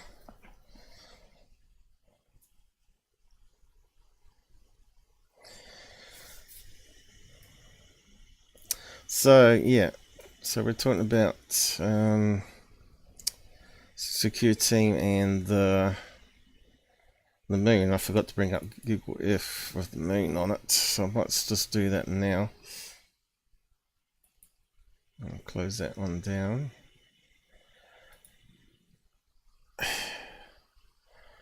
Actually, I might just keep that.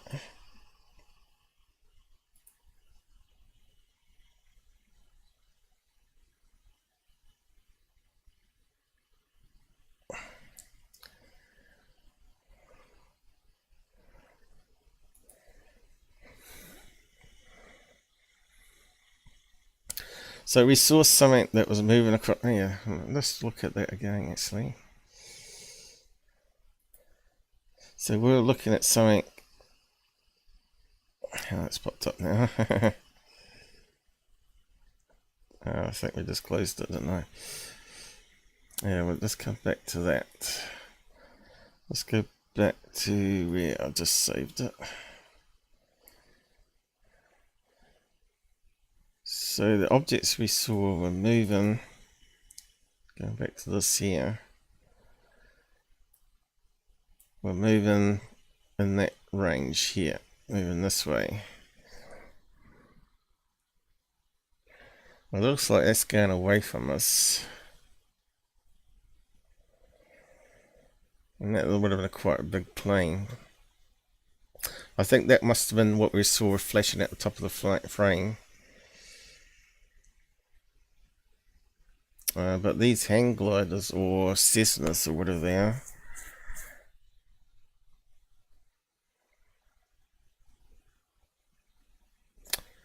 could have been those other small dots. But that one that was constantly moving in this direction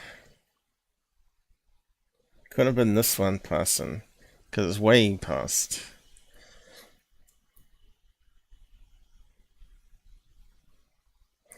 But I don't know, it can be a bit confusing.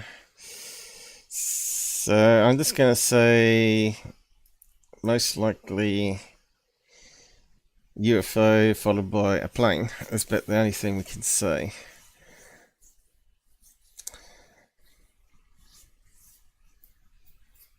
But yeah, that plane is way down the coast here. It's outside of the camera view.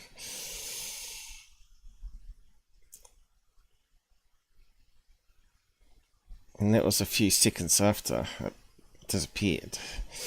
So we'd expect the plane to be here if it was passing by. And not way down here. So it can't be that one. Yeah. Interesting. I think it might be our first UFO. Just drop it there.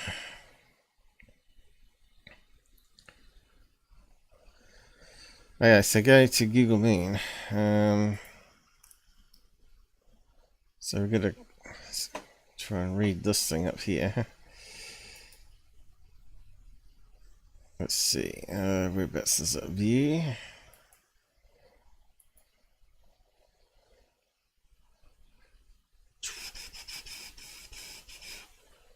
Was it under view? Explore, yeah, explore. Explore the moon. Yeah.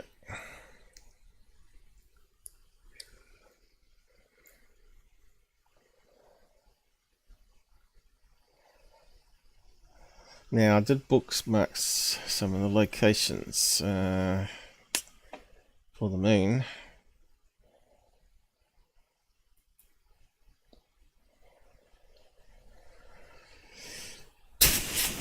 Moon pyramids. Okay, that was title one.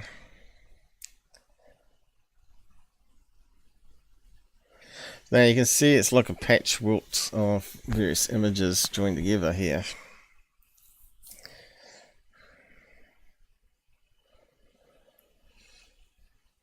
Depending on how they stitch together all the different satellites.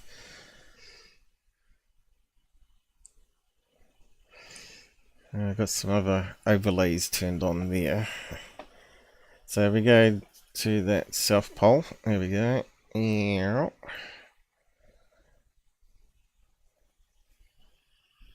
the pyramid.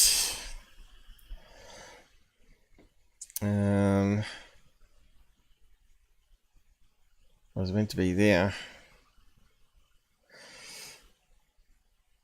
Oh no, that's another pyramid type rock in the middle of a crater. That wasn't his one.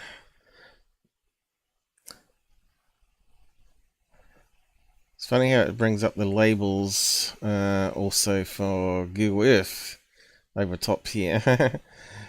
And oddly enough, the strange thing is the South Pole in that case is somewhere in Area 51.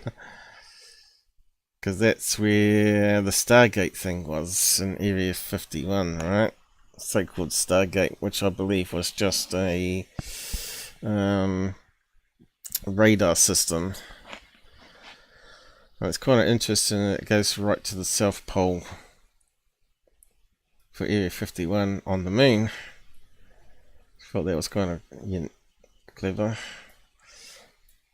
So if we go to back to Earth on that, I wonder if we can just switch it Should go to the Stargate. Got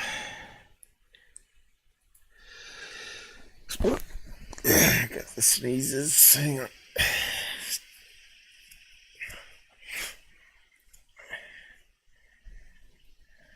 Let's go into Antarctica.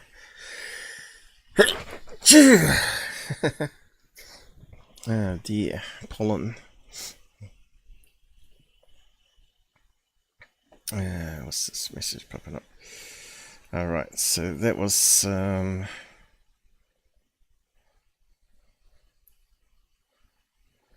tanks in the snow, which were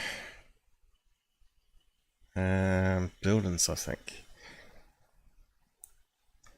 At an Antarctica base. What does it say there?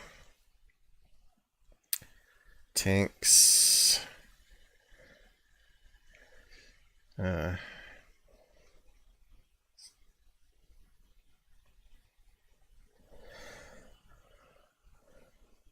So if we go to the Stargate, it showed up on the moon.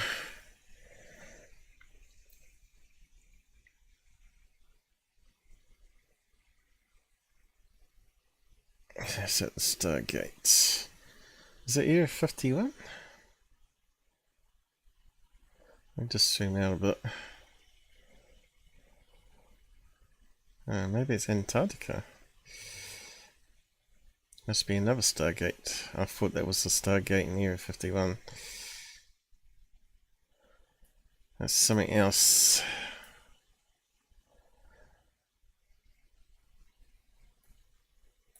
Again, I think there was a base South Pole. Oh, that makes sense why it would be the label on the South Pole. Antarctica. Now I'm just trying to work out what they're trying to say on this one. Maybe have to go back. Alright, here. Different images.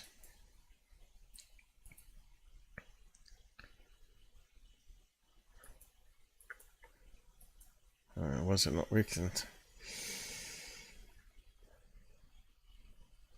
Should go forward.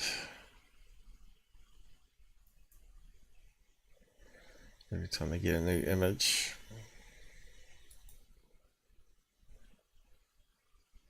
Looks like it's covered in snow there. And there, all cloud cover, of course. Cloud and snow are the same color, white. So I think that's got to be the car containers of that Norway base down there. Summer base, as they call it. And they had like 19 containers. 1, 2, 3, 4, 5, 6, 7, 8, 9, 10, 11, 12, 13, 14, 15, 17, 18, 19, yeah. And that's without any snow there, by the looks of it.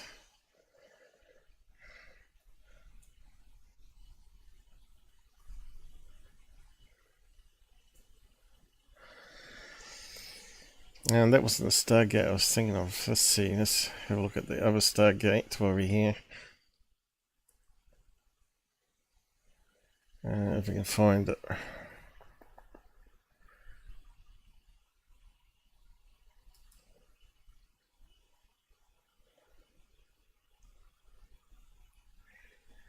All the things we've looked at over the years here.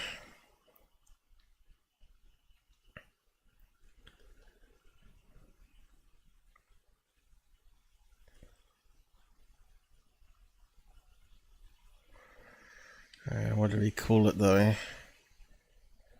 Radar domes, maybe?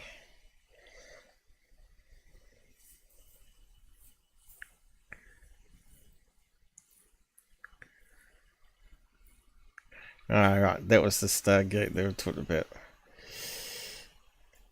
Where you got these radar domes.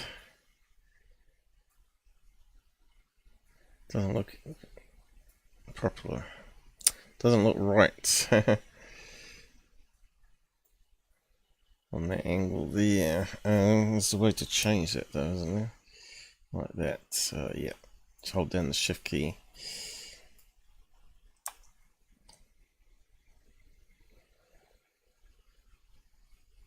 Now, someone overlaid something. I'm not sure you turn it on, but they overlaid a graphic saying it's what looked like 1, 2, 3, 4, 5.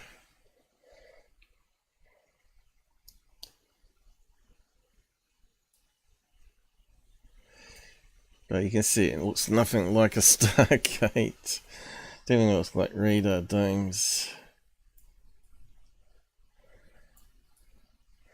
But yeah, how do I get up the overlay? Maybe it's on Google Maps. It only comes up on. But anyway, we're meant to be doing the moon. There was some strange images on the moon, which I thought was more interesting than what security brought up. But let's go back to it.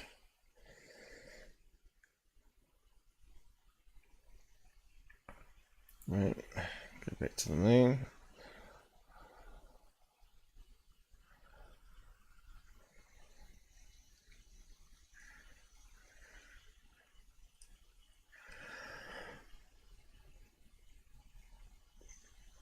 It's taking a bit of CPU. Of course, it's loading down all the graphics.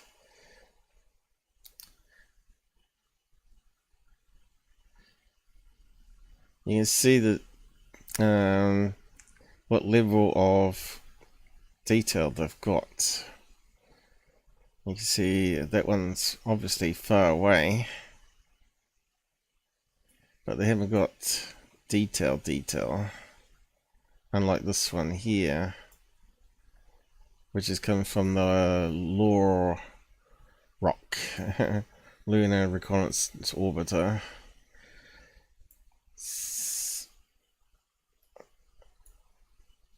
And that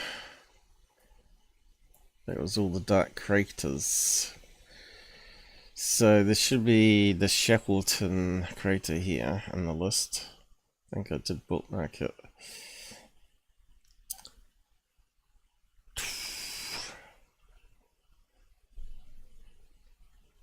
Oh, I thought it did.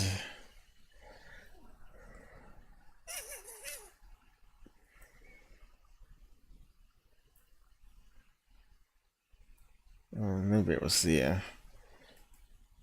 I probably renamed it, but that's what we were looking at before. It was next to the Shackleton, I think.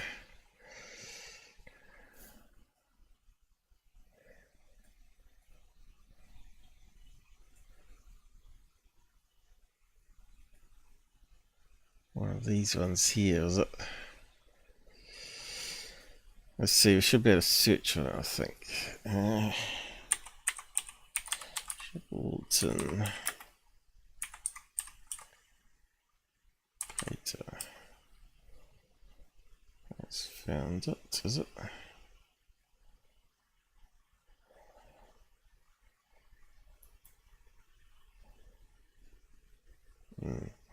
Maybe not. I spelled it right, haven't I? Shack tool. Oh, here we go. It's funny how it didn't come up before.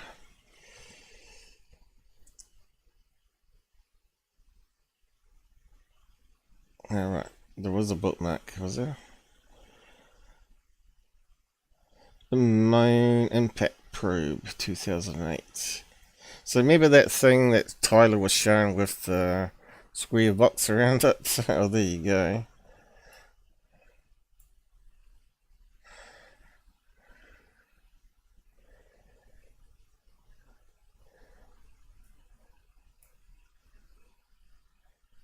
Alright, there we go.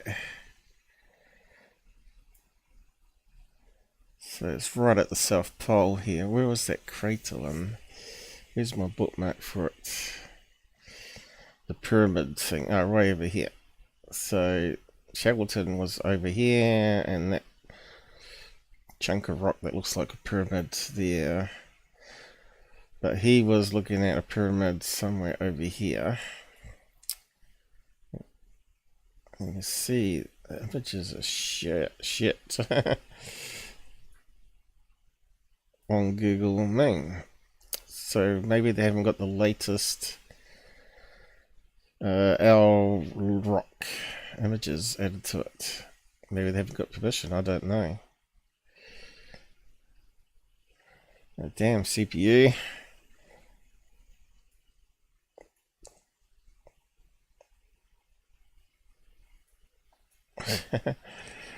It's gotta go. We'll just click on that. We'll get to it that way.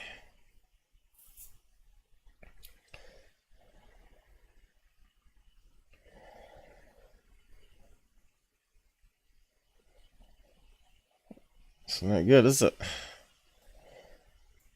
They haven't added it on. That's crap.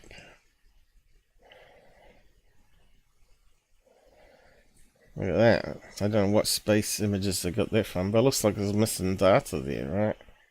Looks like the scans go there, and then they got no data here, or some really poor images from some older space mission. You can see where they got the more high res ones. They filled it in, right? Yeah. Well, even that's pretty crap. Looks like it's from that. Yeah, so I'm just showing you how it's all made up of individual images. Now, what was that one there? This big red cross. What's that trying to tell us?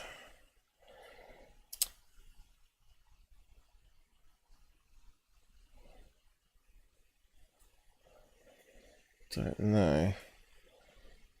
I think it's meant to be a landing site. Here we go. White Wilkes Land 2. And what's that say there? Can't quite read it. Wilkes Land. So it must have been where they dropped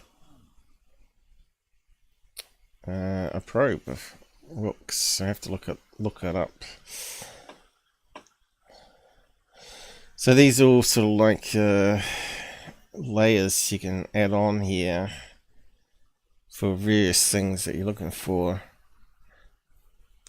But I've got a feeling those crosses are meant to be impact sites on Earth and not meant to be on the moon one.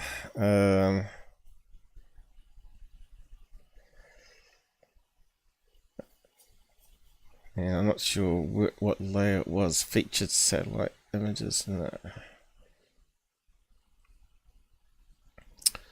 Be one of these tick-ons, probably. No, it can't be. It's got to be under layers.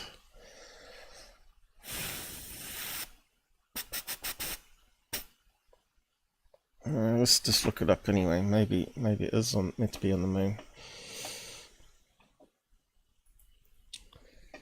Ooh, I feel a bit greasy at the moment.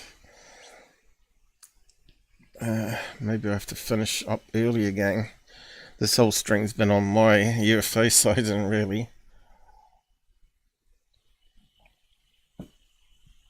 Maybe if I go to the toilet.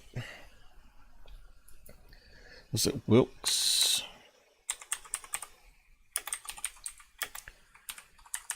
Was it? Oh, I'll just try land. Oh, I don't think I even typed it in right, did I? What is it? Large district of land in eastern Antarctica. So that overlay is for Antarctica. So what is it? It's a region formerly claimed by Australia. Oh, there you go. That's the area. So that was obviously stakes on the moon. I mean stakes on Antarctica. So we're on the wrong map for that overlay. this is what I find is the problem with overlays.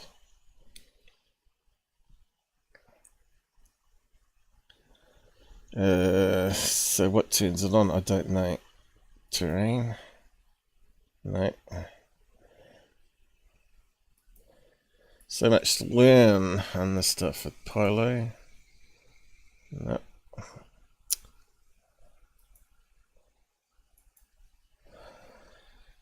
Place names. Nope.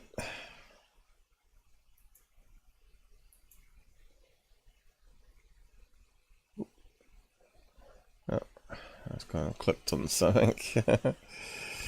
I didn't expect you to do that.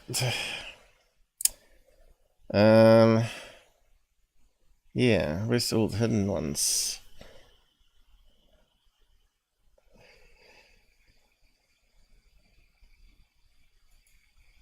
Global maps, maybe. Colorized terrain. Nope.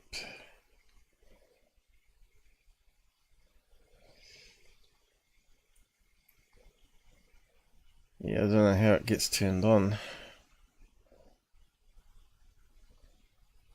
I thought it was a layer. Let's see. Could be something up here, I guess.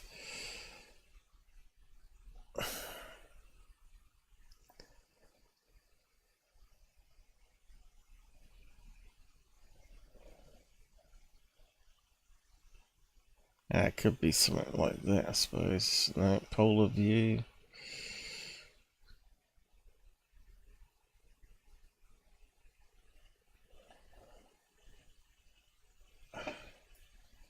Where is that going? There. I took it maybe on that one there. Let's just untick that. Nope.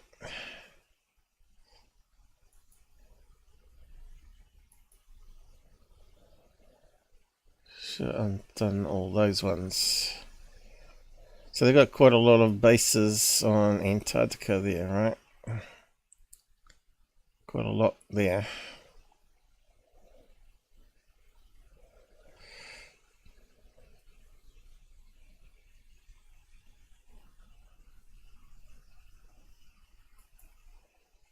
Earth impact locations.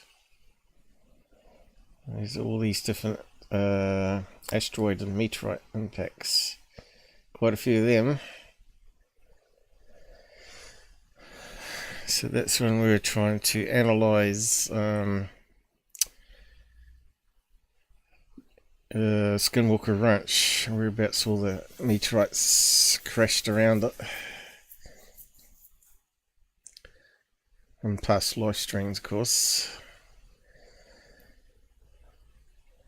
But yeah,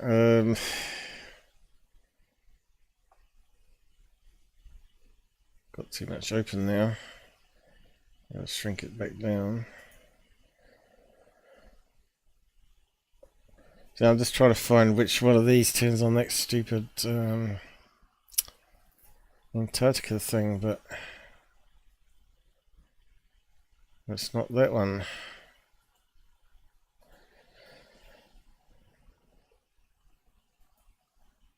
Not that one.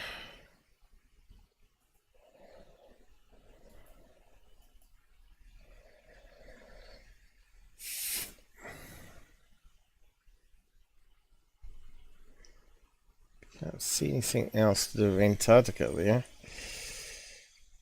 So now, right.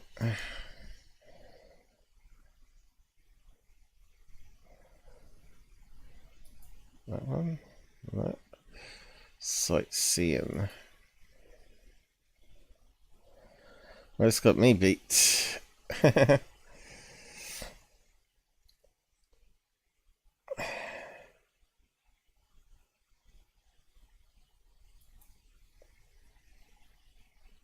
Turn off really. No.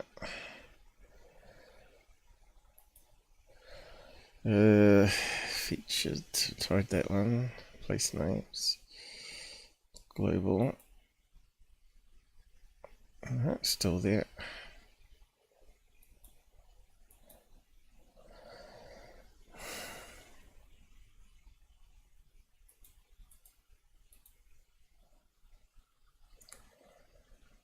Can't see anywhere it can be. How do we... What's that do? Makes a right mess, whatever it does. Now, how do we get rid of it? Oh no. Stupid thing.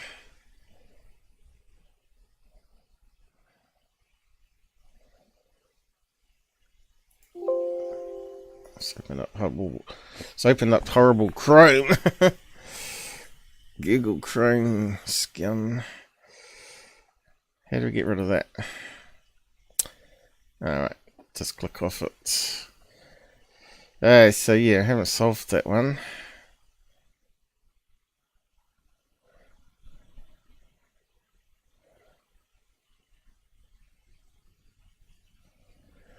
I'm not sure why. Anyway, better move on.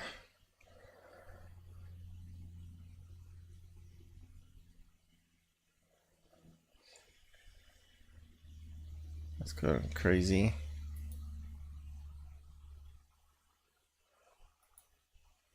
But I couldn't find it.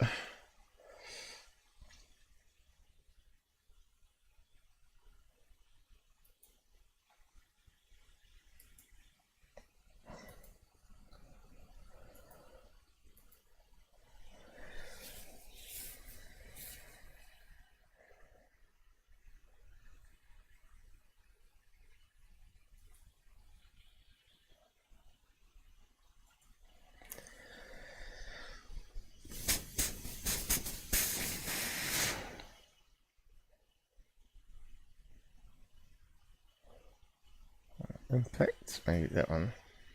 No, still there. Stitch errors. No. Spike. No.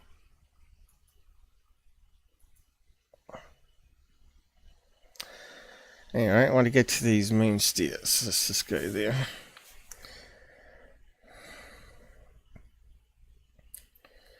This is way more interesting than the pyramid. So we got these strange lines, which you can see here how they stitched over older image with a newer image from the lunar orbiter. So that would have been from an earlier mission, some of these stitches, the images. Alright. And as you zoom in, you can see the other one's overlaid. And you can see how it's been added. So let's keep on zooming down. And get the strange artifacts. It looks like, I don't know, it looks like kind of like an antenna. But it's still blurry. Obviously it's not there because the shadows don't work. You can see how it's been stitched together here from multiple images, and it's not lined up properly. But you can see how blurry it is. Now that one looks clearer.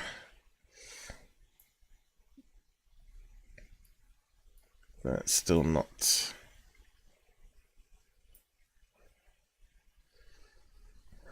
What is it? Good question. Some sort of error. But they're all over the place on that particular.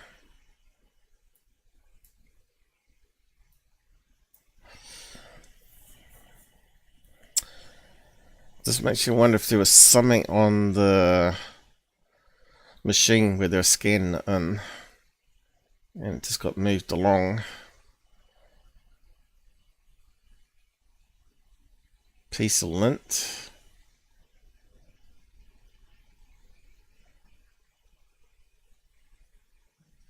Don't know. Does it look like it could be something off a, one of those soft dust and cotton fiber cleaners?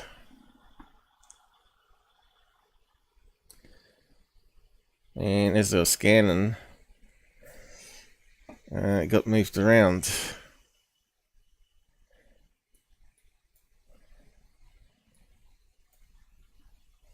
And you got some sort of stitching error there, right? Where it's mixing new images with old images. But it looks like the same object, right? So it's just got moved around as it is scanning, like a flatbed scanner, right?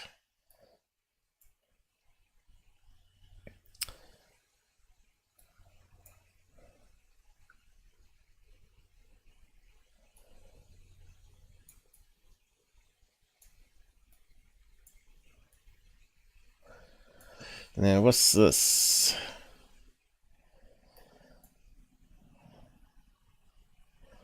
It's got little triangles on the image. Now, I don't know. I don't think that's part of my overlays, because we should better see it everywhere, I think. Let's just have a look. It could be, I suppose. It could be an overlay.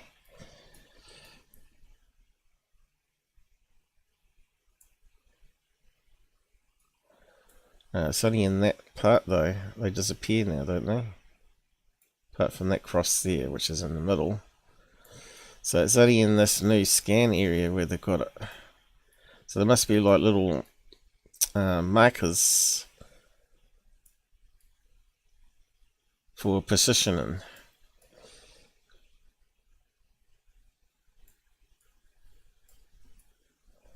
Yeah, a certain distance apart, right?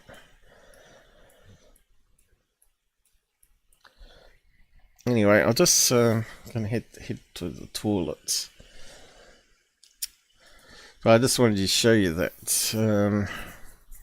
the images on the Google Moon is not as good as what's currently available on the internet. So they haven't merged it across.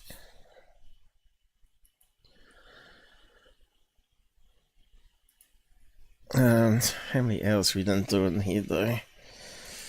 Is it worth me doing the other stuff here? 2.5 hours.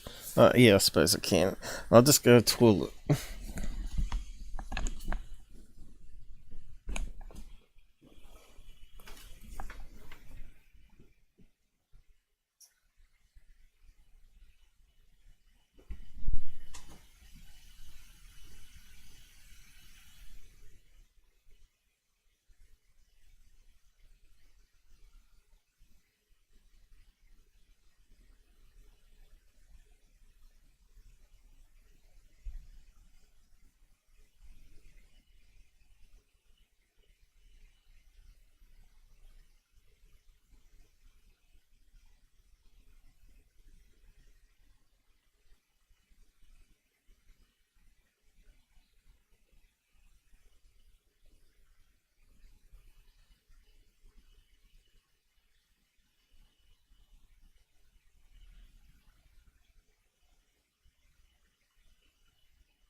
Okay, I'm back.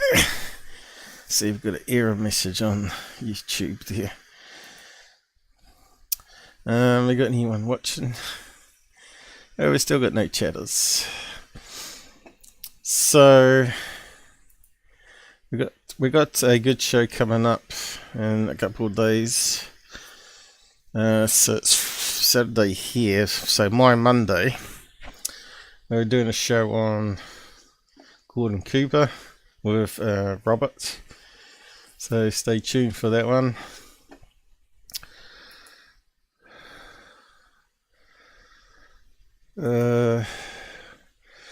So talk about Dunnan here. Where's the links to him though?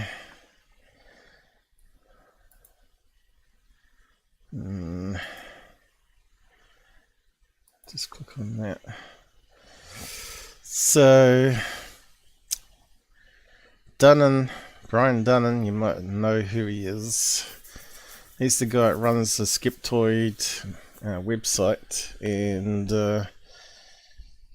his favourite person, or Mick's West's favourite person, is this guy, a debunker. And as you can read here from the screen snapshot, a former marketer for eBay who start a 15-month federal prison sentence on September the 2nd for a scam in which up to $35 million was paid out for false online sales leads, has written a scathing detailed account. So yeah, I was going to find that webpage, and since then looks like X has changed it. So I can't get to the thread, can I?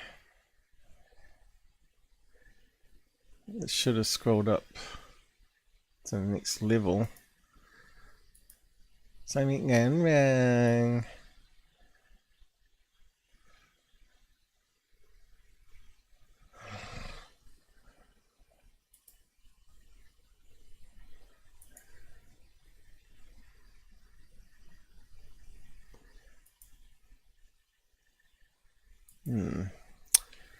What have they done so I can't get access to it? And I logged in. I think I must have been logged out. I wonder if I can log in.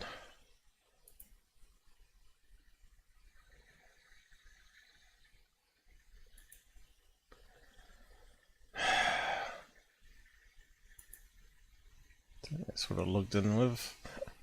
Oh yeah, probably ain't gonna work. Might do. Here we go. Why they do that, I don't know. But now I've lost where it was.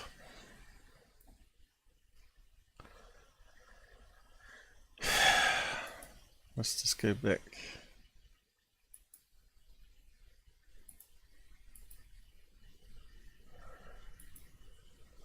See if I can find it. Hey, Lorenzo. Always have trouble with your name. How's it going? You missed all the good stuff. You only just joined, have you? You have to go back and watch it later. Yeah, I was just trying to get back on this post here to find the web link. It was meant to be on. Oh, here we go. It's showing the rest of it now.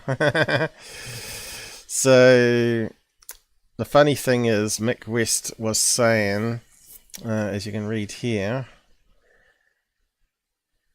here's what I have so far for other current active UFO skeptics familiar with current situation in no particular order.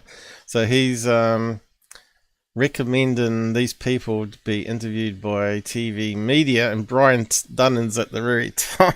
He's a criminal. Michael Shermer, the second one, which everybody knows how useless that guy is. And Green Streak is way down the bottom here, and Green Streak's way down the bottom here, but they're already on TV or news media. I wouldn't have Dunnan on there, and I wouldn't have Shermer on there because he doesn't have all his facts right. And he's trying to recommend those. If you go back to his post, does he have more here? Who are the UFO skeptics that the media should be talking to? Journalists often ask me for additional voices, so I'm making a list of people. So it's a bit funny, you should put this Dunnan guy on. Because he's a criminal. I did actually have a web link to it, but looks like I haven't posted it. This is here. Oh no, this is the other topic I'm going to talk about. So we'll do a search for it in a minute and see if we can find the Dunnan article. What I remember is this one here. Remember this one that we're looking at? That I said it was some sort of iridescence cloud. Well, it's actually CGI, that one. I said I suspect this one was CGI or edited, and sure enough, I found the thing that I was looking for that I couldn't at the time on that last live stream. The video's gone viral, stolen by many users and shared without credit as a weird sky phenomenon at sunset or UFOs. That's a fake video created by TikToker and VFX designer Pauls and Andreo. Is that how you say that? Andreo. And he's got links to it. So there you go. And that was the one on third phase of the moon, was it? Claiming to be a UFO. Or was it Secure Team? I can't remember now.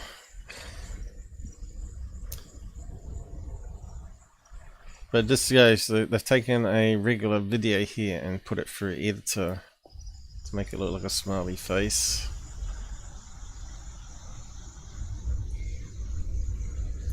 There you go. So we know that's created. So that one can be gone with. Now we need to find the Dunnan stuff. So we can complete it. How can we search for it? I'll just put in Dunnan. That's a bit shame I didn't have the link there. It's kind of strange because I normally would have.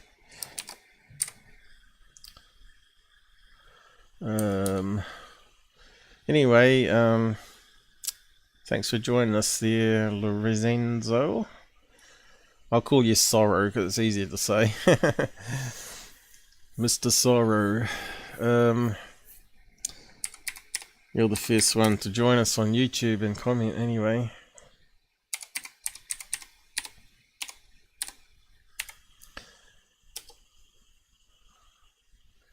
Hey, Brian Dunnan. I debunked him a long time ago. You can see, hey McWest, why did you delete my comments about your fanboy? It should be your Dunnan, who was convicted for fraud against affiliates of eBay to the tune of 5.1 million, but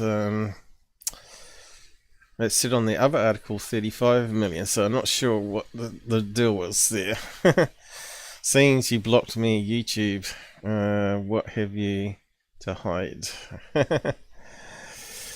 So there you go, debunkers to protecting debunkers.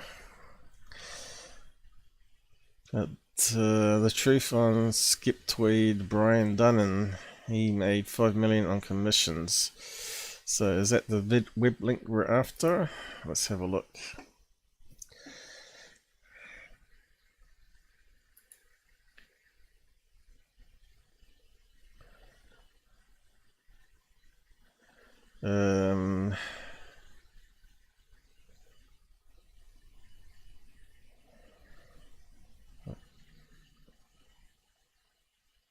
Doesn't look like the right link, does it? Or they deleted it. It's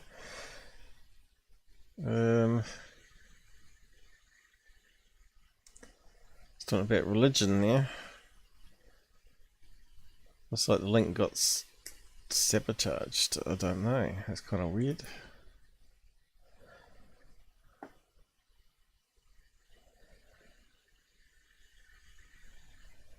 It should have come up with that. It looks like it went to somewhere else. Looks like they deleted the article. I don't think Dunnan they will want being a criminal. So here's a few more snapshots. Web marketer facing prison. Claims eBay turned a blind eye to a $35 million blah blah blah. Yeah, why would media want to talk to this guy on UFOs? They won't.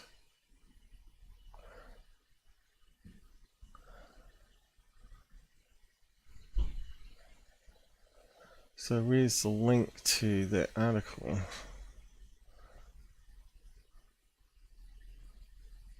That must be this thing here. Click on that. Have we got the right link now? Oh, here we go. Yeah, there we go. And just turn off the dark theme, I think.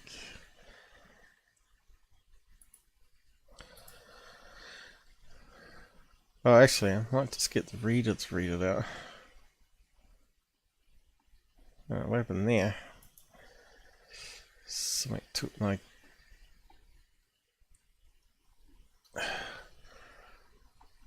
so there's a bit to read there.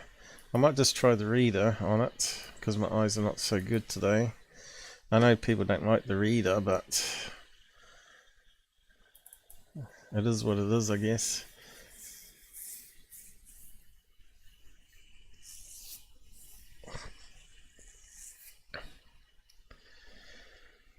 Here we go. I'll post a link to the Dunnan criminal. He's trying to make excuses saying that people inside eBay were actually helping him, but I think they got arrested as well. The FBI.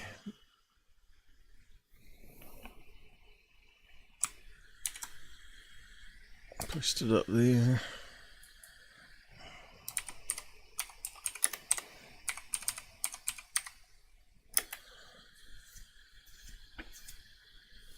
Right, Dunnan criminal.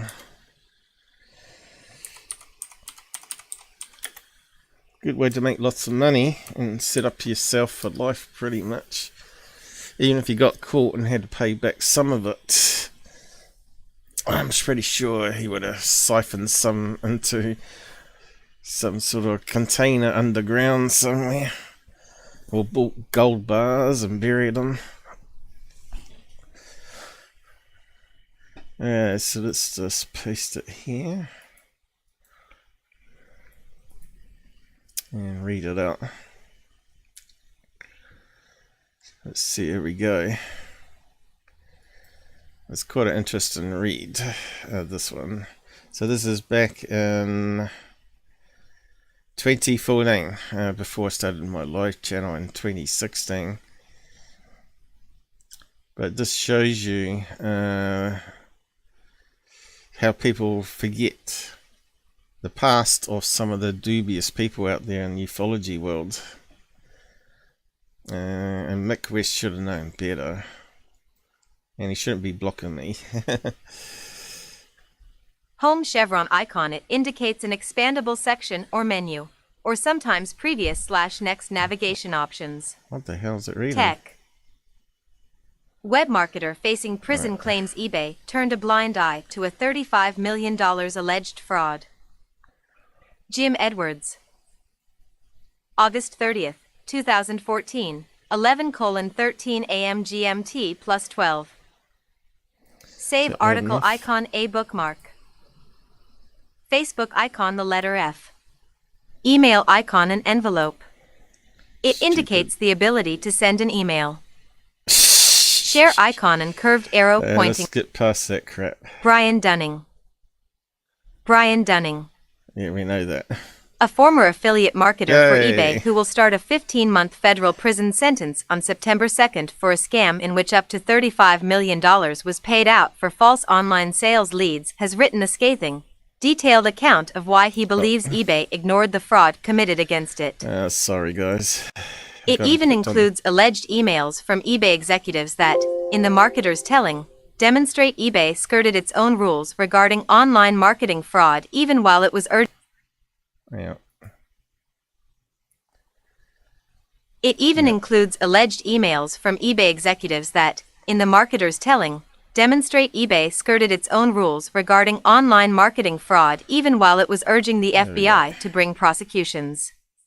In my personal assessment, people I worked with at eBay were fully aware of it, offered material assistance to those practicing it, and actively worked to thwart it, the convicted fraudster claims.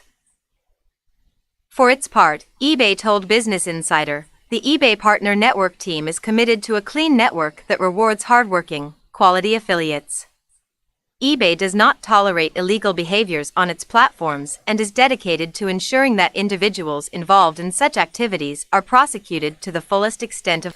So what he did is, as you know, you can set up a web page and you can join eBay and Amazon and all that and put banner ads up on the page.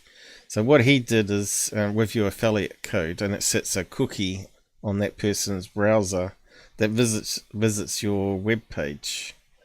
Now he set up web pages and put this affiliate code in, but instead of having a visible banner, he actually hid it and just put up a random product to set the cookie.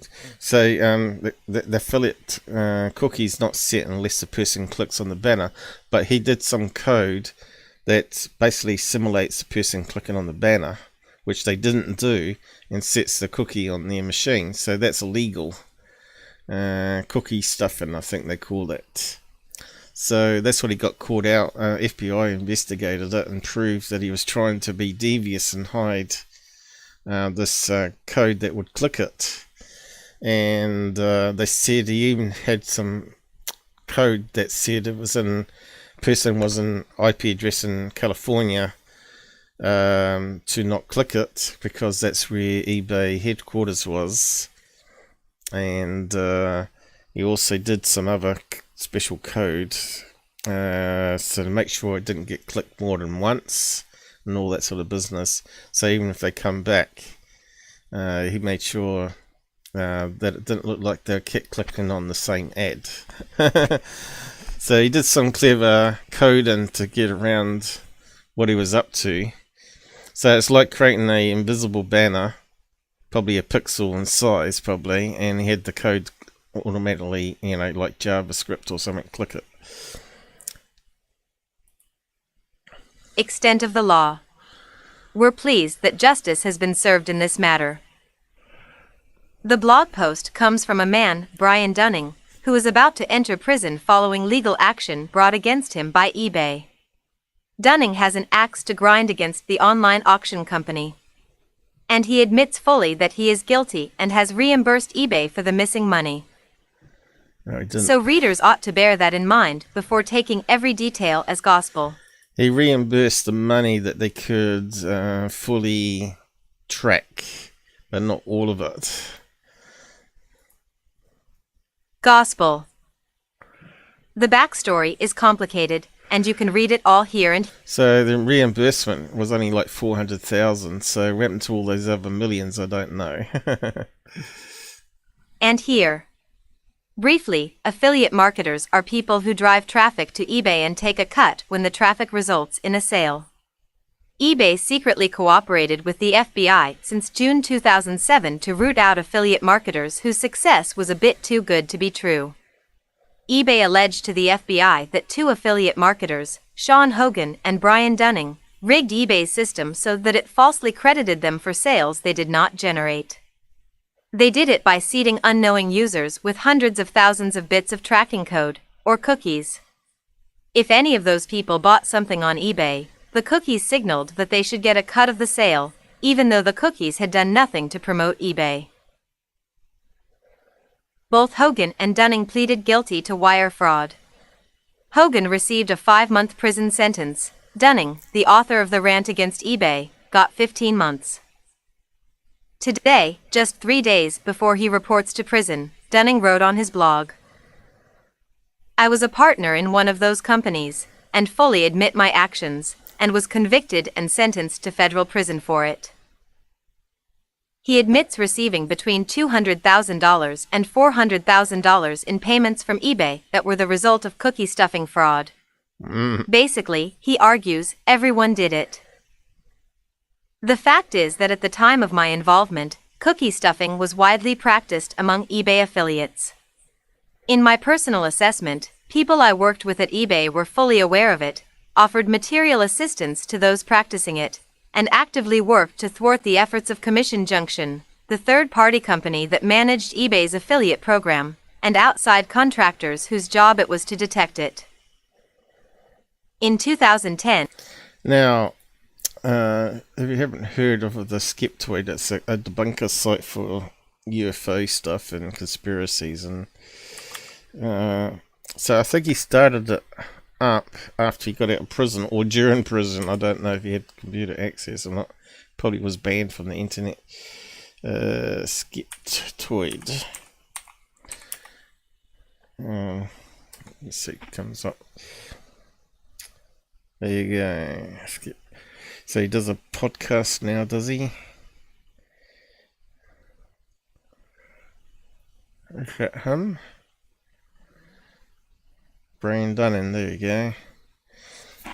American writer producer who focuses on science and skepticism. And if you read the Wikipedia, it even talks about his criminal trial.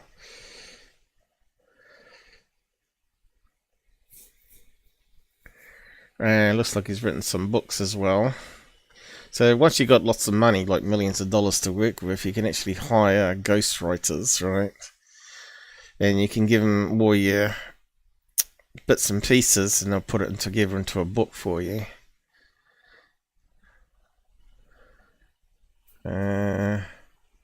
Skeptoid. So that's got to be all him. And he's got a YouTube channel.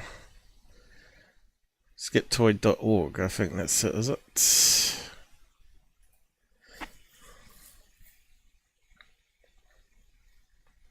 This is his website, is it? Yep, Brian Dunning, there you go.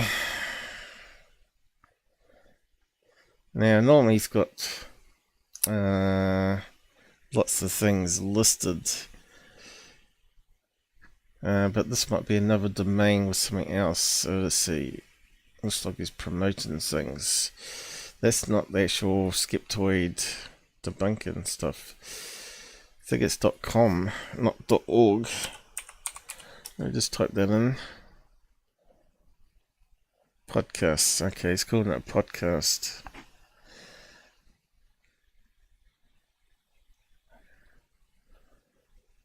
Talk about in your face advertising, right?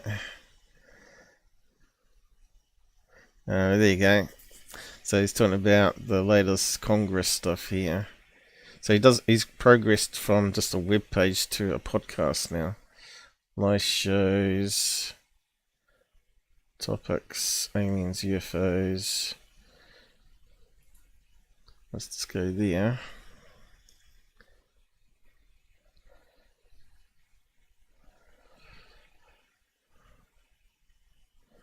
Well, I used to have a web page with all information. Maybe it's all podcasts now. It's changed since he started. But he had another website for world map before Google Maps come along and all that business.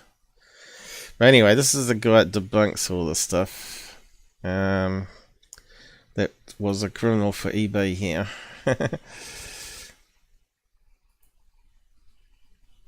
In 2010, after the scam was busted by the FBI, Dunning decided to poke around to see if cookie stuffing could still be found within the eBay marketing ecosystem. On a whim, I went to eBay's blog for affiliates, now the eBay Partner Network. At the time, they were featuring a particular affiliate as an example of great work. Here's what I found when I visited that affiliate's website. Dunning created this video, allegedly showing dozens of cookies being dropped from one of eBay's own blogs. More from his rant. This was among the most outrageous cookie stuffing examples I'd ever seen, and remember, this was 3 years after they reported my company to the FBI and eBay was showcasing it.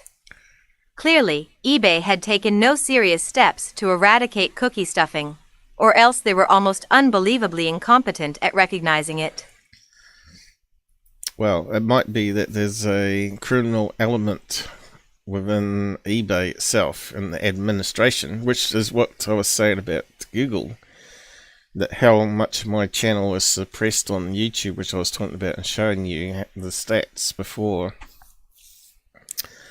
So it makes sense. In these big companies, there's always going to be a few people up in HQ that think they can make a few extra $1 million on the side out of the company and fiddle it so the company reports doesn't detect it. So if it's still happening, they didn't get all the people involved. Whether FBI come along and mopped them up later, I don't know. Sean Hogan, Wikimedia, CC. Dunning then alleges that he worked with an executive inside eBay to hide his fraudulent activity. There you go. Our first experience came when we inquired with Commission Junction about a particular type of JavaScript redirect that seemed to us to be a clever idea. They had no problem with it because it was triggered by a proactive mouse action by the user, and so we employed it on a page. The same day I received a cell phone call from our program manager at eBay, whom I will call Kay. So you got to remember, Mick West is promoting this guy for UFO debunking, like Fox News, what's his name, Chris Como, and all those other people that interview Ross Cohart. He was trying to get this recommend himself and all these other people, and this one here being an ex-criminal. It's not a good idea, I don't think. Kay always discussed these matters with me over her cell phone, never in writing, so I have no record to show you here. Her advice was that our JavaScript redirect was close, it was getting warm, but we had to do it just a little bit smarter. She didn't elaborate at the time, but I later learned what she meant was that we should store the IP address of anyone who received a cookie via this method in a database so we wouldn't stuff the same IP twice, and thus compliance checkers would not be able to replicate the redirect. Federal court papers seen by Business Insider indicate that Dunning says he believed he was in contact with an eBay employee who knew what he was doing. eBay, however, has not yet given Business Insider its side of the story, and it is worth presuming that the company has a different interpretation of events. Dunning then goes on to discuss the role of an eBay consultant, Ben Edelman. Edelman keeps a well-known website among eBay affiliate marketers, at least, that charts what he alleges is fraudulent activity that costs online marketers money they don't need to pay to generate sales. Dunning says that Edelman's anti-fraud reports were passed on to the affiliate marketers who were allegedly committing the fraud. Well, Ben, you were right. Not only was eBay not acting upon your reports, they were actually passing them along to the very affiliates you were identifying, and advising us to do whatever was necessary to avoid your detection in the future. Perhaps the juiciest part of Dunning's account, however, is this email exchange he alleges he had with an eBay executive. Brian Dunning. Dunning claims his executive on the inside knew all along what was happening. Brian Dunning. Dunning then claims that his company, Kessler's Flying Circus, received an apology. Here is the email Dunning says he received. Brian Dunning. Most controversially of all, Dunning then claims the executive was moved to eBay's London office, and that she received a payment from one of the affiliate marketers for her help.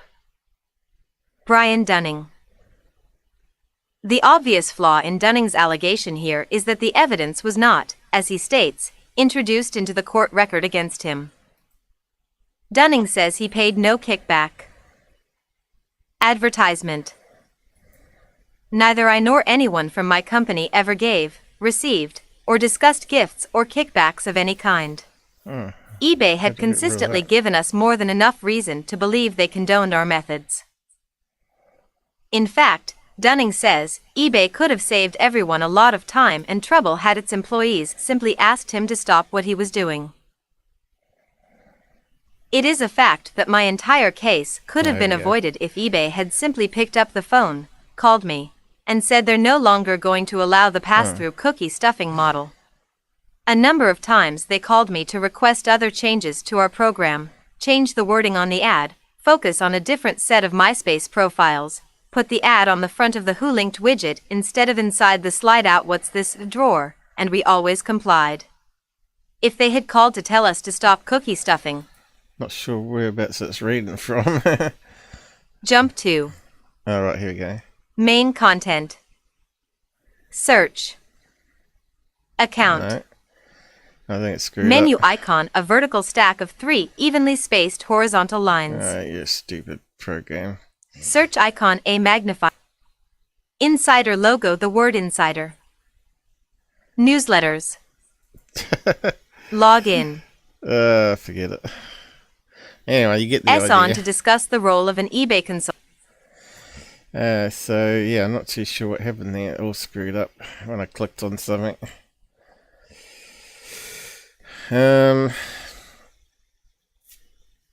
So it was read down here somewhere. Dunning begins his sentence on September the 2nd, 2014, I guess that is. Hagen was scheduled to begin his 5-month sentence in July. Read next. Not sure what's going on there. But anyway, there you go. You get the idea. You always got to do background checks on people and their websites, see what ghosts they got in the closets. And yeah.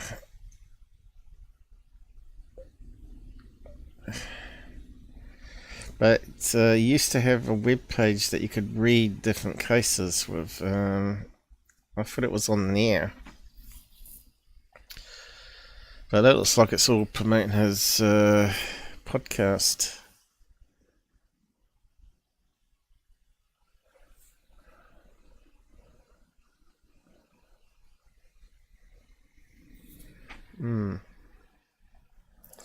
He used to do lots of different cases. That's just a regular.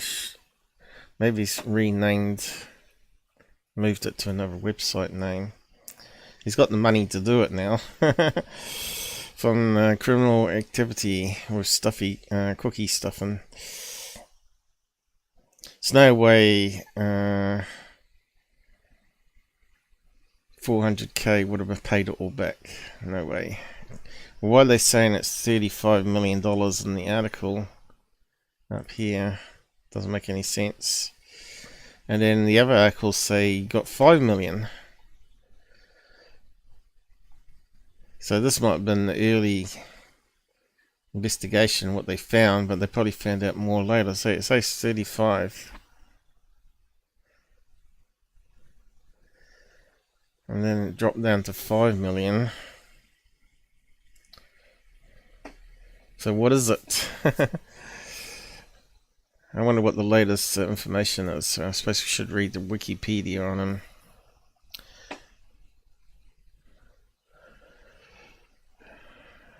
Here. So,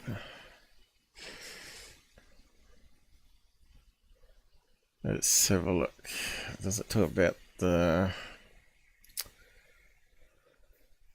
June co-founded by Link? Is that the same guy? Yeah, it sounds like him. Skeptoid.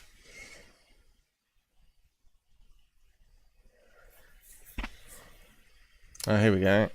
He was sentenced 15 months in prison, followed by 3 years of supervised release for obtaining between 200,000 and 400,000 through wire fraud. So how come it dropped down from 5 million to that? 35 million, then to 5 million, then to that.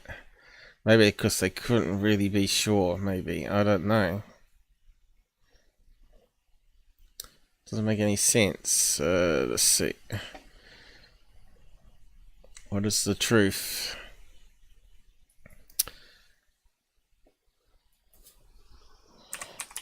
How much did Brian Dunn steal? eBay. That's where you got to always check on multiple sources, because Wikipedia is not always right either. So we got one here. Government pleaded guilty.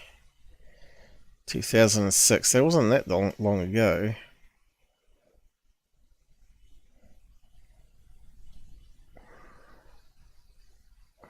But then they said it was 2014 on that article, so that's kind of weird. Oh, there you go, look. Critical analysis 5 million, it says there. So where's that 200 to 400k then? And then this one says 35 million. And then this one here says 5 million. So what is it? And that's a year before. And then it's gone up. A wee bit confusing, doesn't it? That one says 35 million.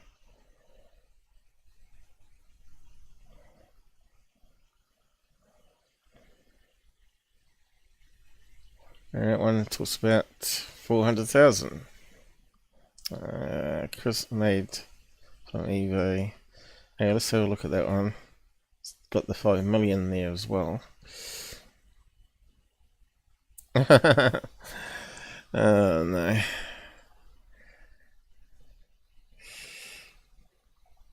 So what year was this posted in? 2014.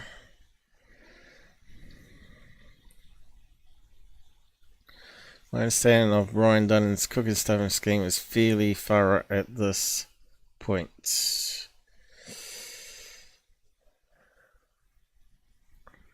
So where's the money? Money. Where's it talking about the money?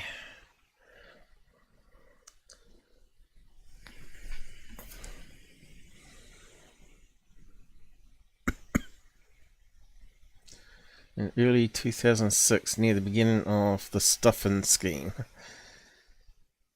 So how many years was it going on for? That's a good question. Dunn had formed a company with his brother Todd Dunn in 2003 called Kessler's Flying Circus. They were eventually the sole owners of the company, and not, as Brian suggests, employees. They went into affiliate marketing and made a very meager paycheck in referring people back to eBay. Certainly not get rich model. In early 2006, near the beginning of the stuffing scheme, Todd attempted to rat out Sean Hogan to eBay, but initially investigations chalked up the rivalry between two companies competing in the same space. So, actively blackmailed Hogan. Who was that? Dunn turned on Hogan. Dunn actively blackmailed Hogan to help him improve his own game, because Dunnan couldn't figure out how to reverse engineer what Hogan had used in his own widget. So these are two people competing for eBay commissions, is it? So Hogan had figured out how to use an invisible single pixel, there you go, pixel link, to jam a whole web page request over to eBay without a user actually clicking anything.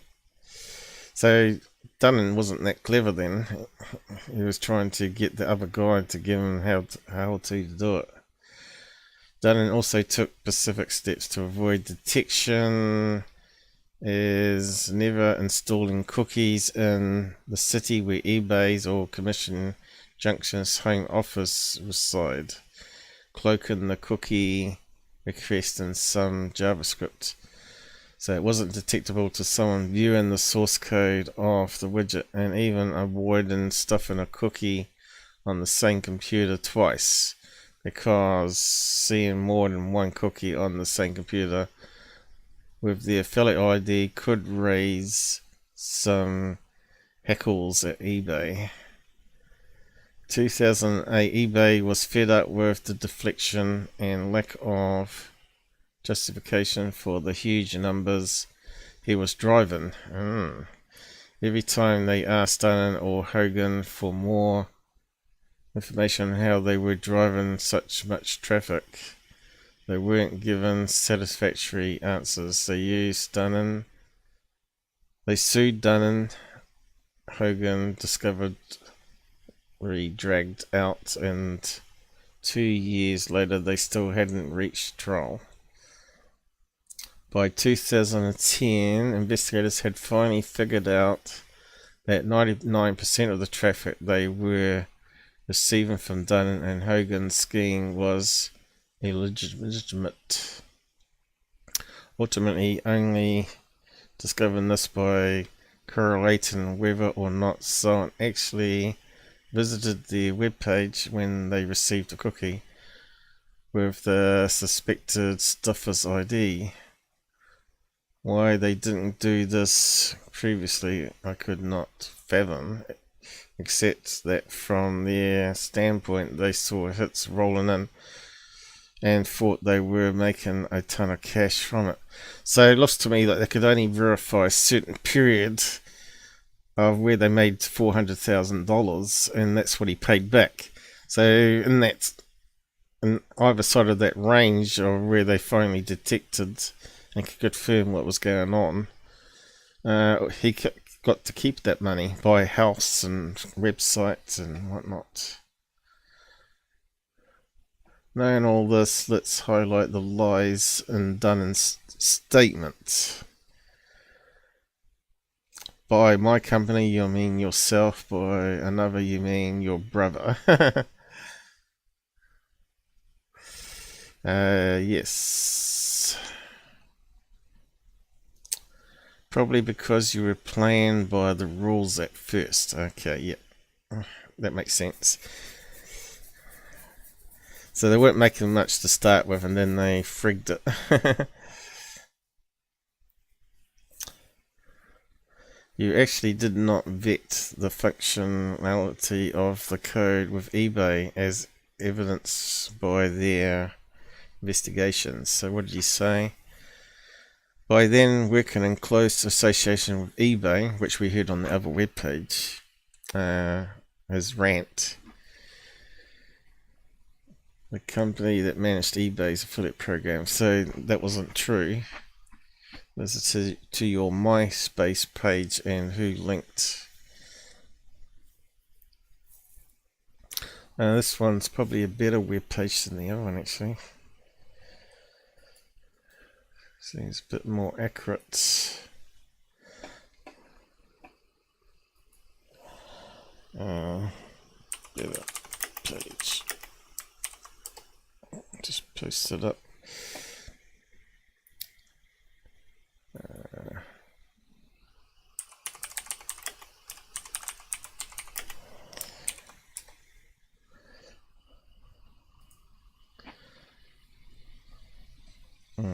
Okay, here we go.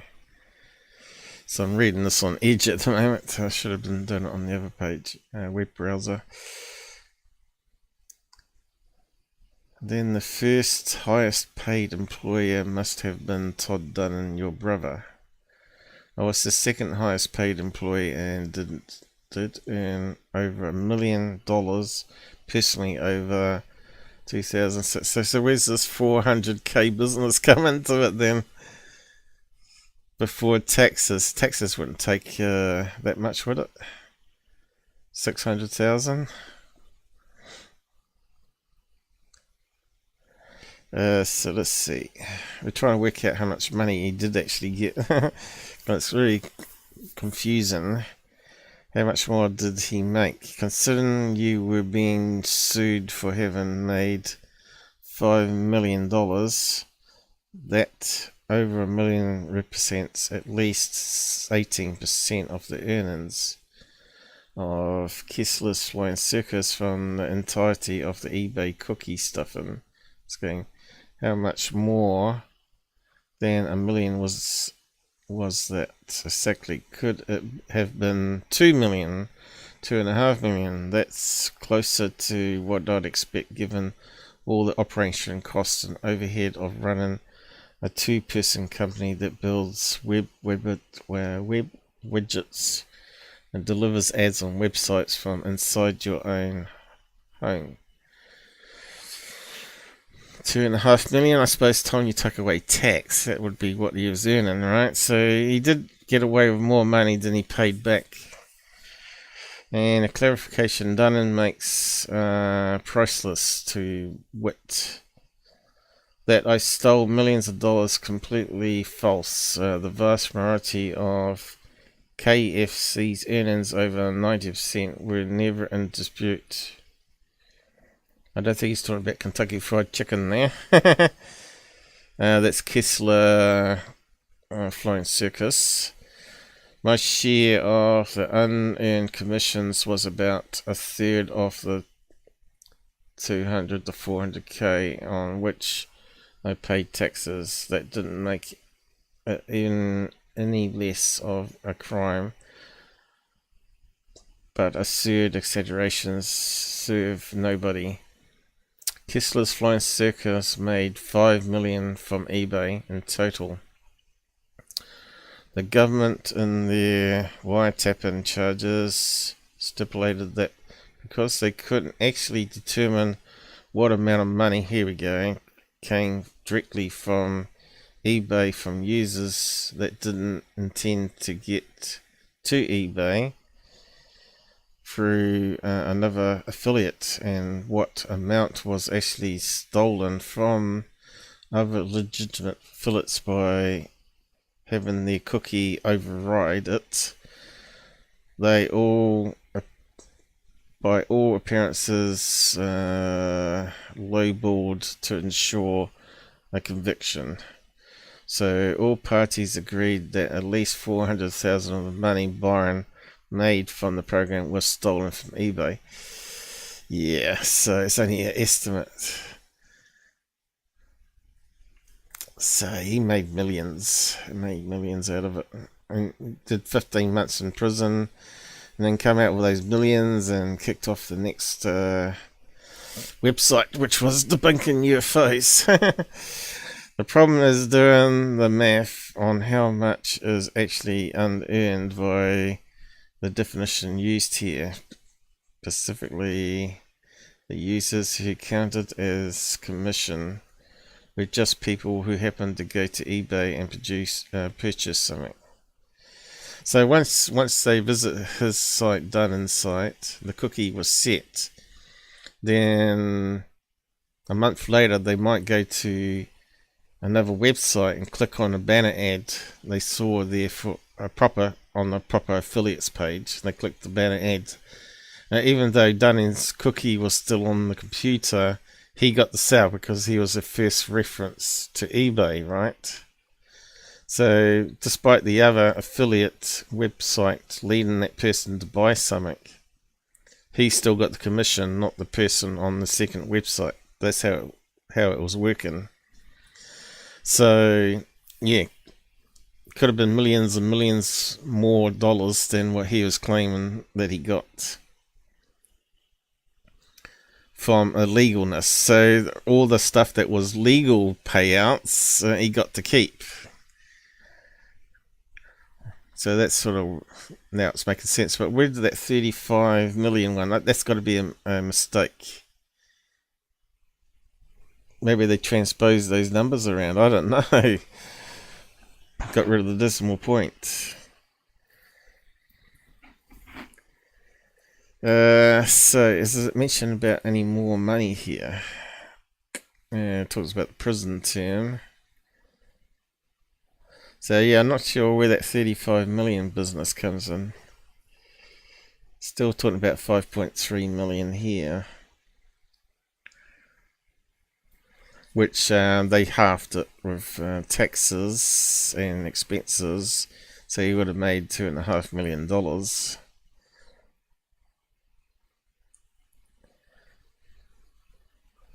And he paid back 400,000 of that and did the prison term.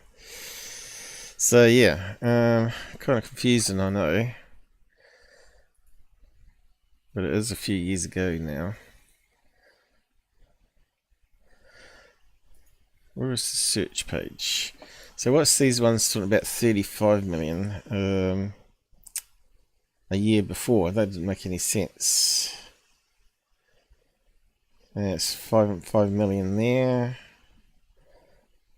And here's one saying 35 million. Totally makes no sense. Where that 35 million come from.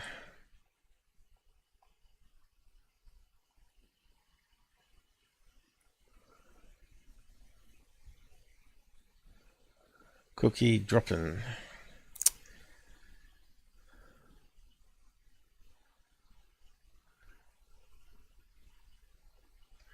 Talking about all the different methods people are using to get their cookie on a person's machine, so they would get all the money in future sales from that website called like eBay. Of course, that was happening with Amazon too.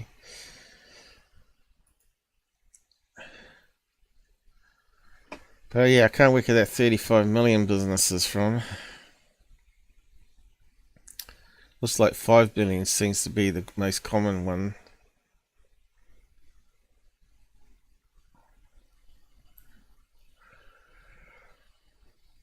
So maybe the other guy made 30 million and he only got 5 months. I don't know. Or where's the other money come from? There we go. Affiliate theft. Says Hogan and Dunnan earned a combined 35 million. So if Dunnan was 5 million, that Hogan got 30 million and he only got 5 months in jail for it. How much did he pay back?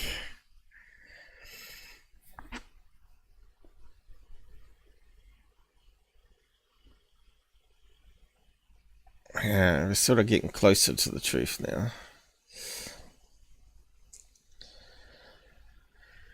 That's the problem with going through these old cases, right?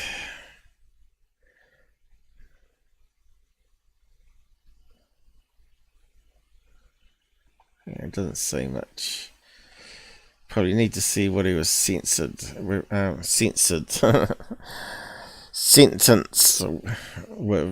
by the judge and how much he had to pay back. Let's put his name in. Hogan. What was his first name?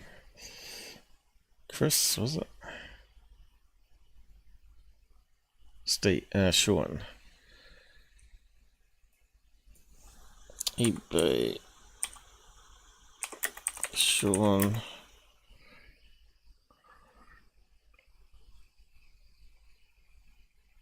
It's kind of done and automatically there. Hogan.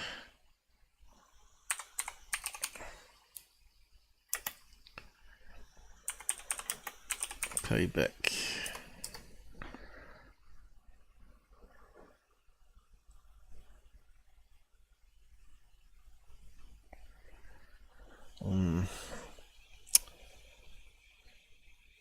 So it's 28 million here.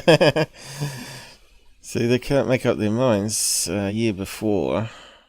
So it went up. Must pay a fine of 25,000. So he got off scot-free then, didn't he? He's got a trunk full of gold bars buried in his yard. Oh wow, 25,000 and 5 months prison. So where's that 30 million business disappeared to? They say crime doesn't pay, but it looks like it did. Anyway, we'll move on.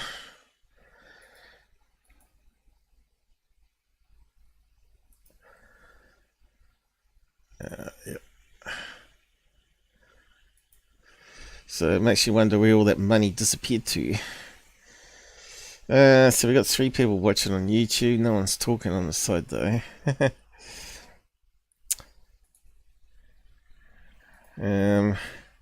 Might have to go and get something to eat. My head's spinning at the moment.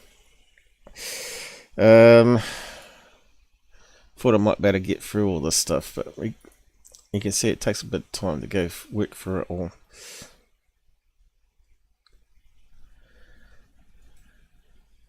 So I just wanted to recap that because that was going back a month now, and I kept pushing it back.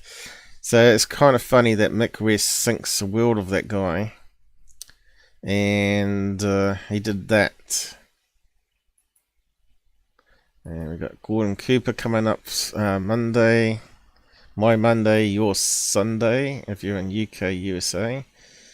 But it's going to be with Robert Farmer. And it'll be closer to midnight or past midnight for UKers. So you might want to sleep in if you want to stay up for the live show and join us.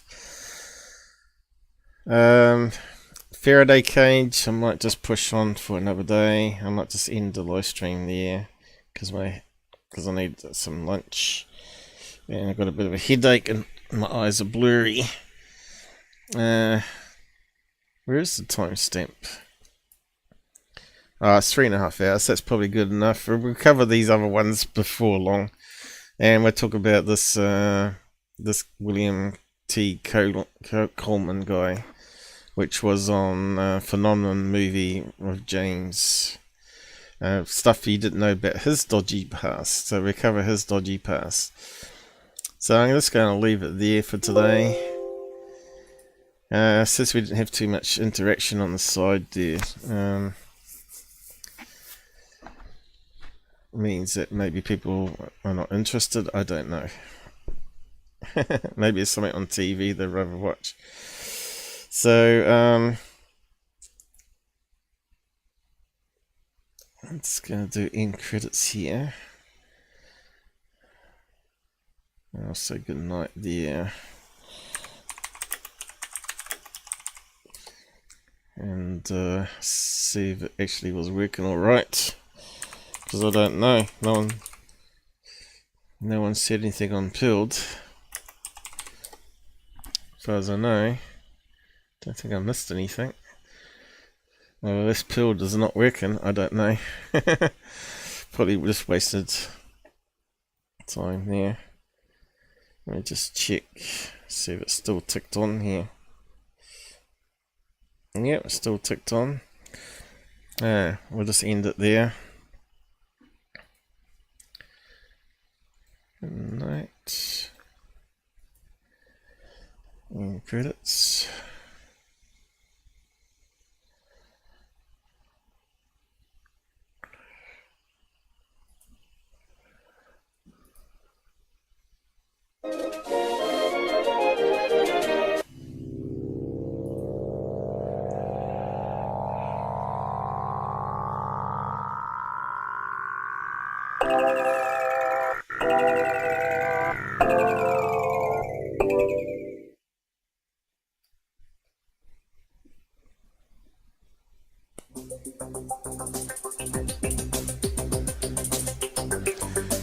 The red pill, Matrix.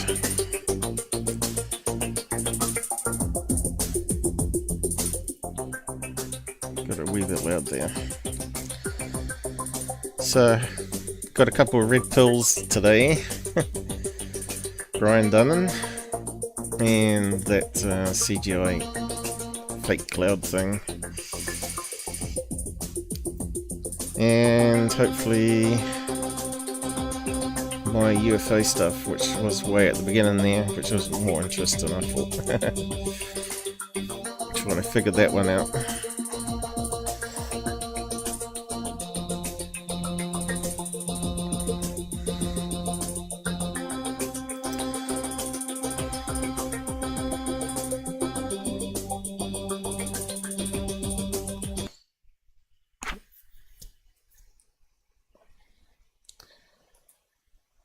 Okay, and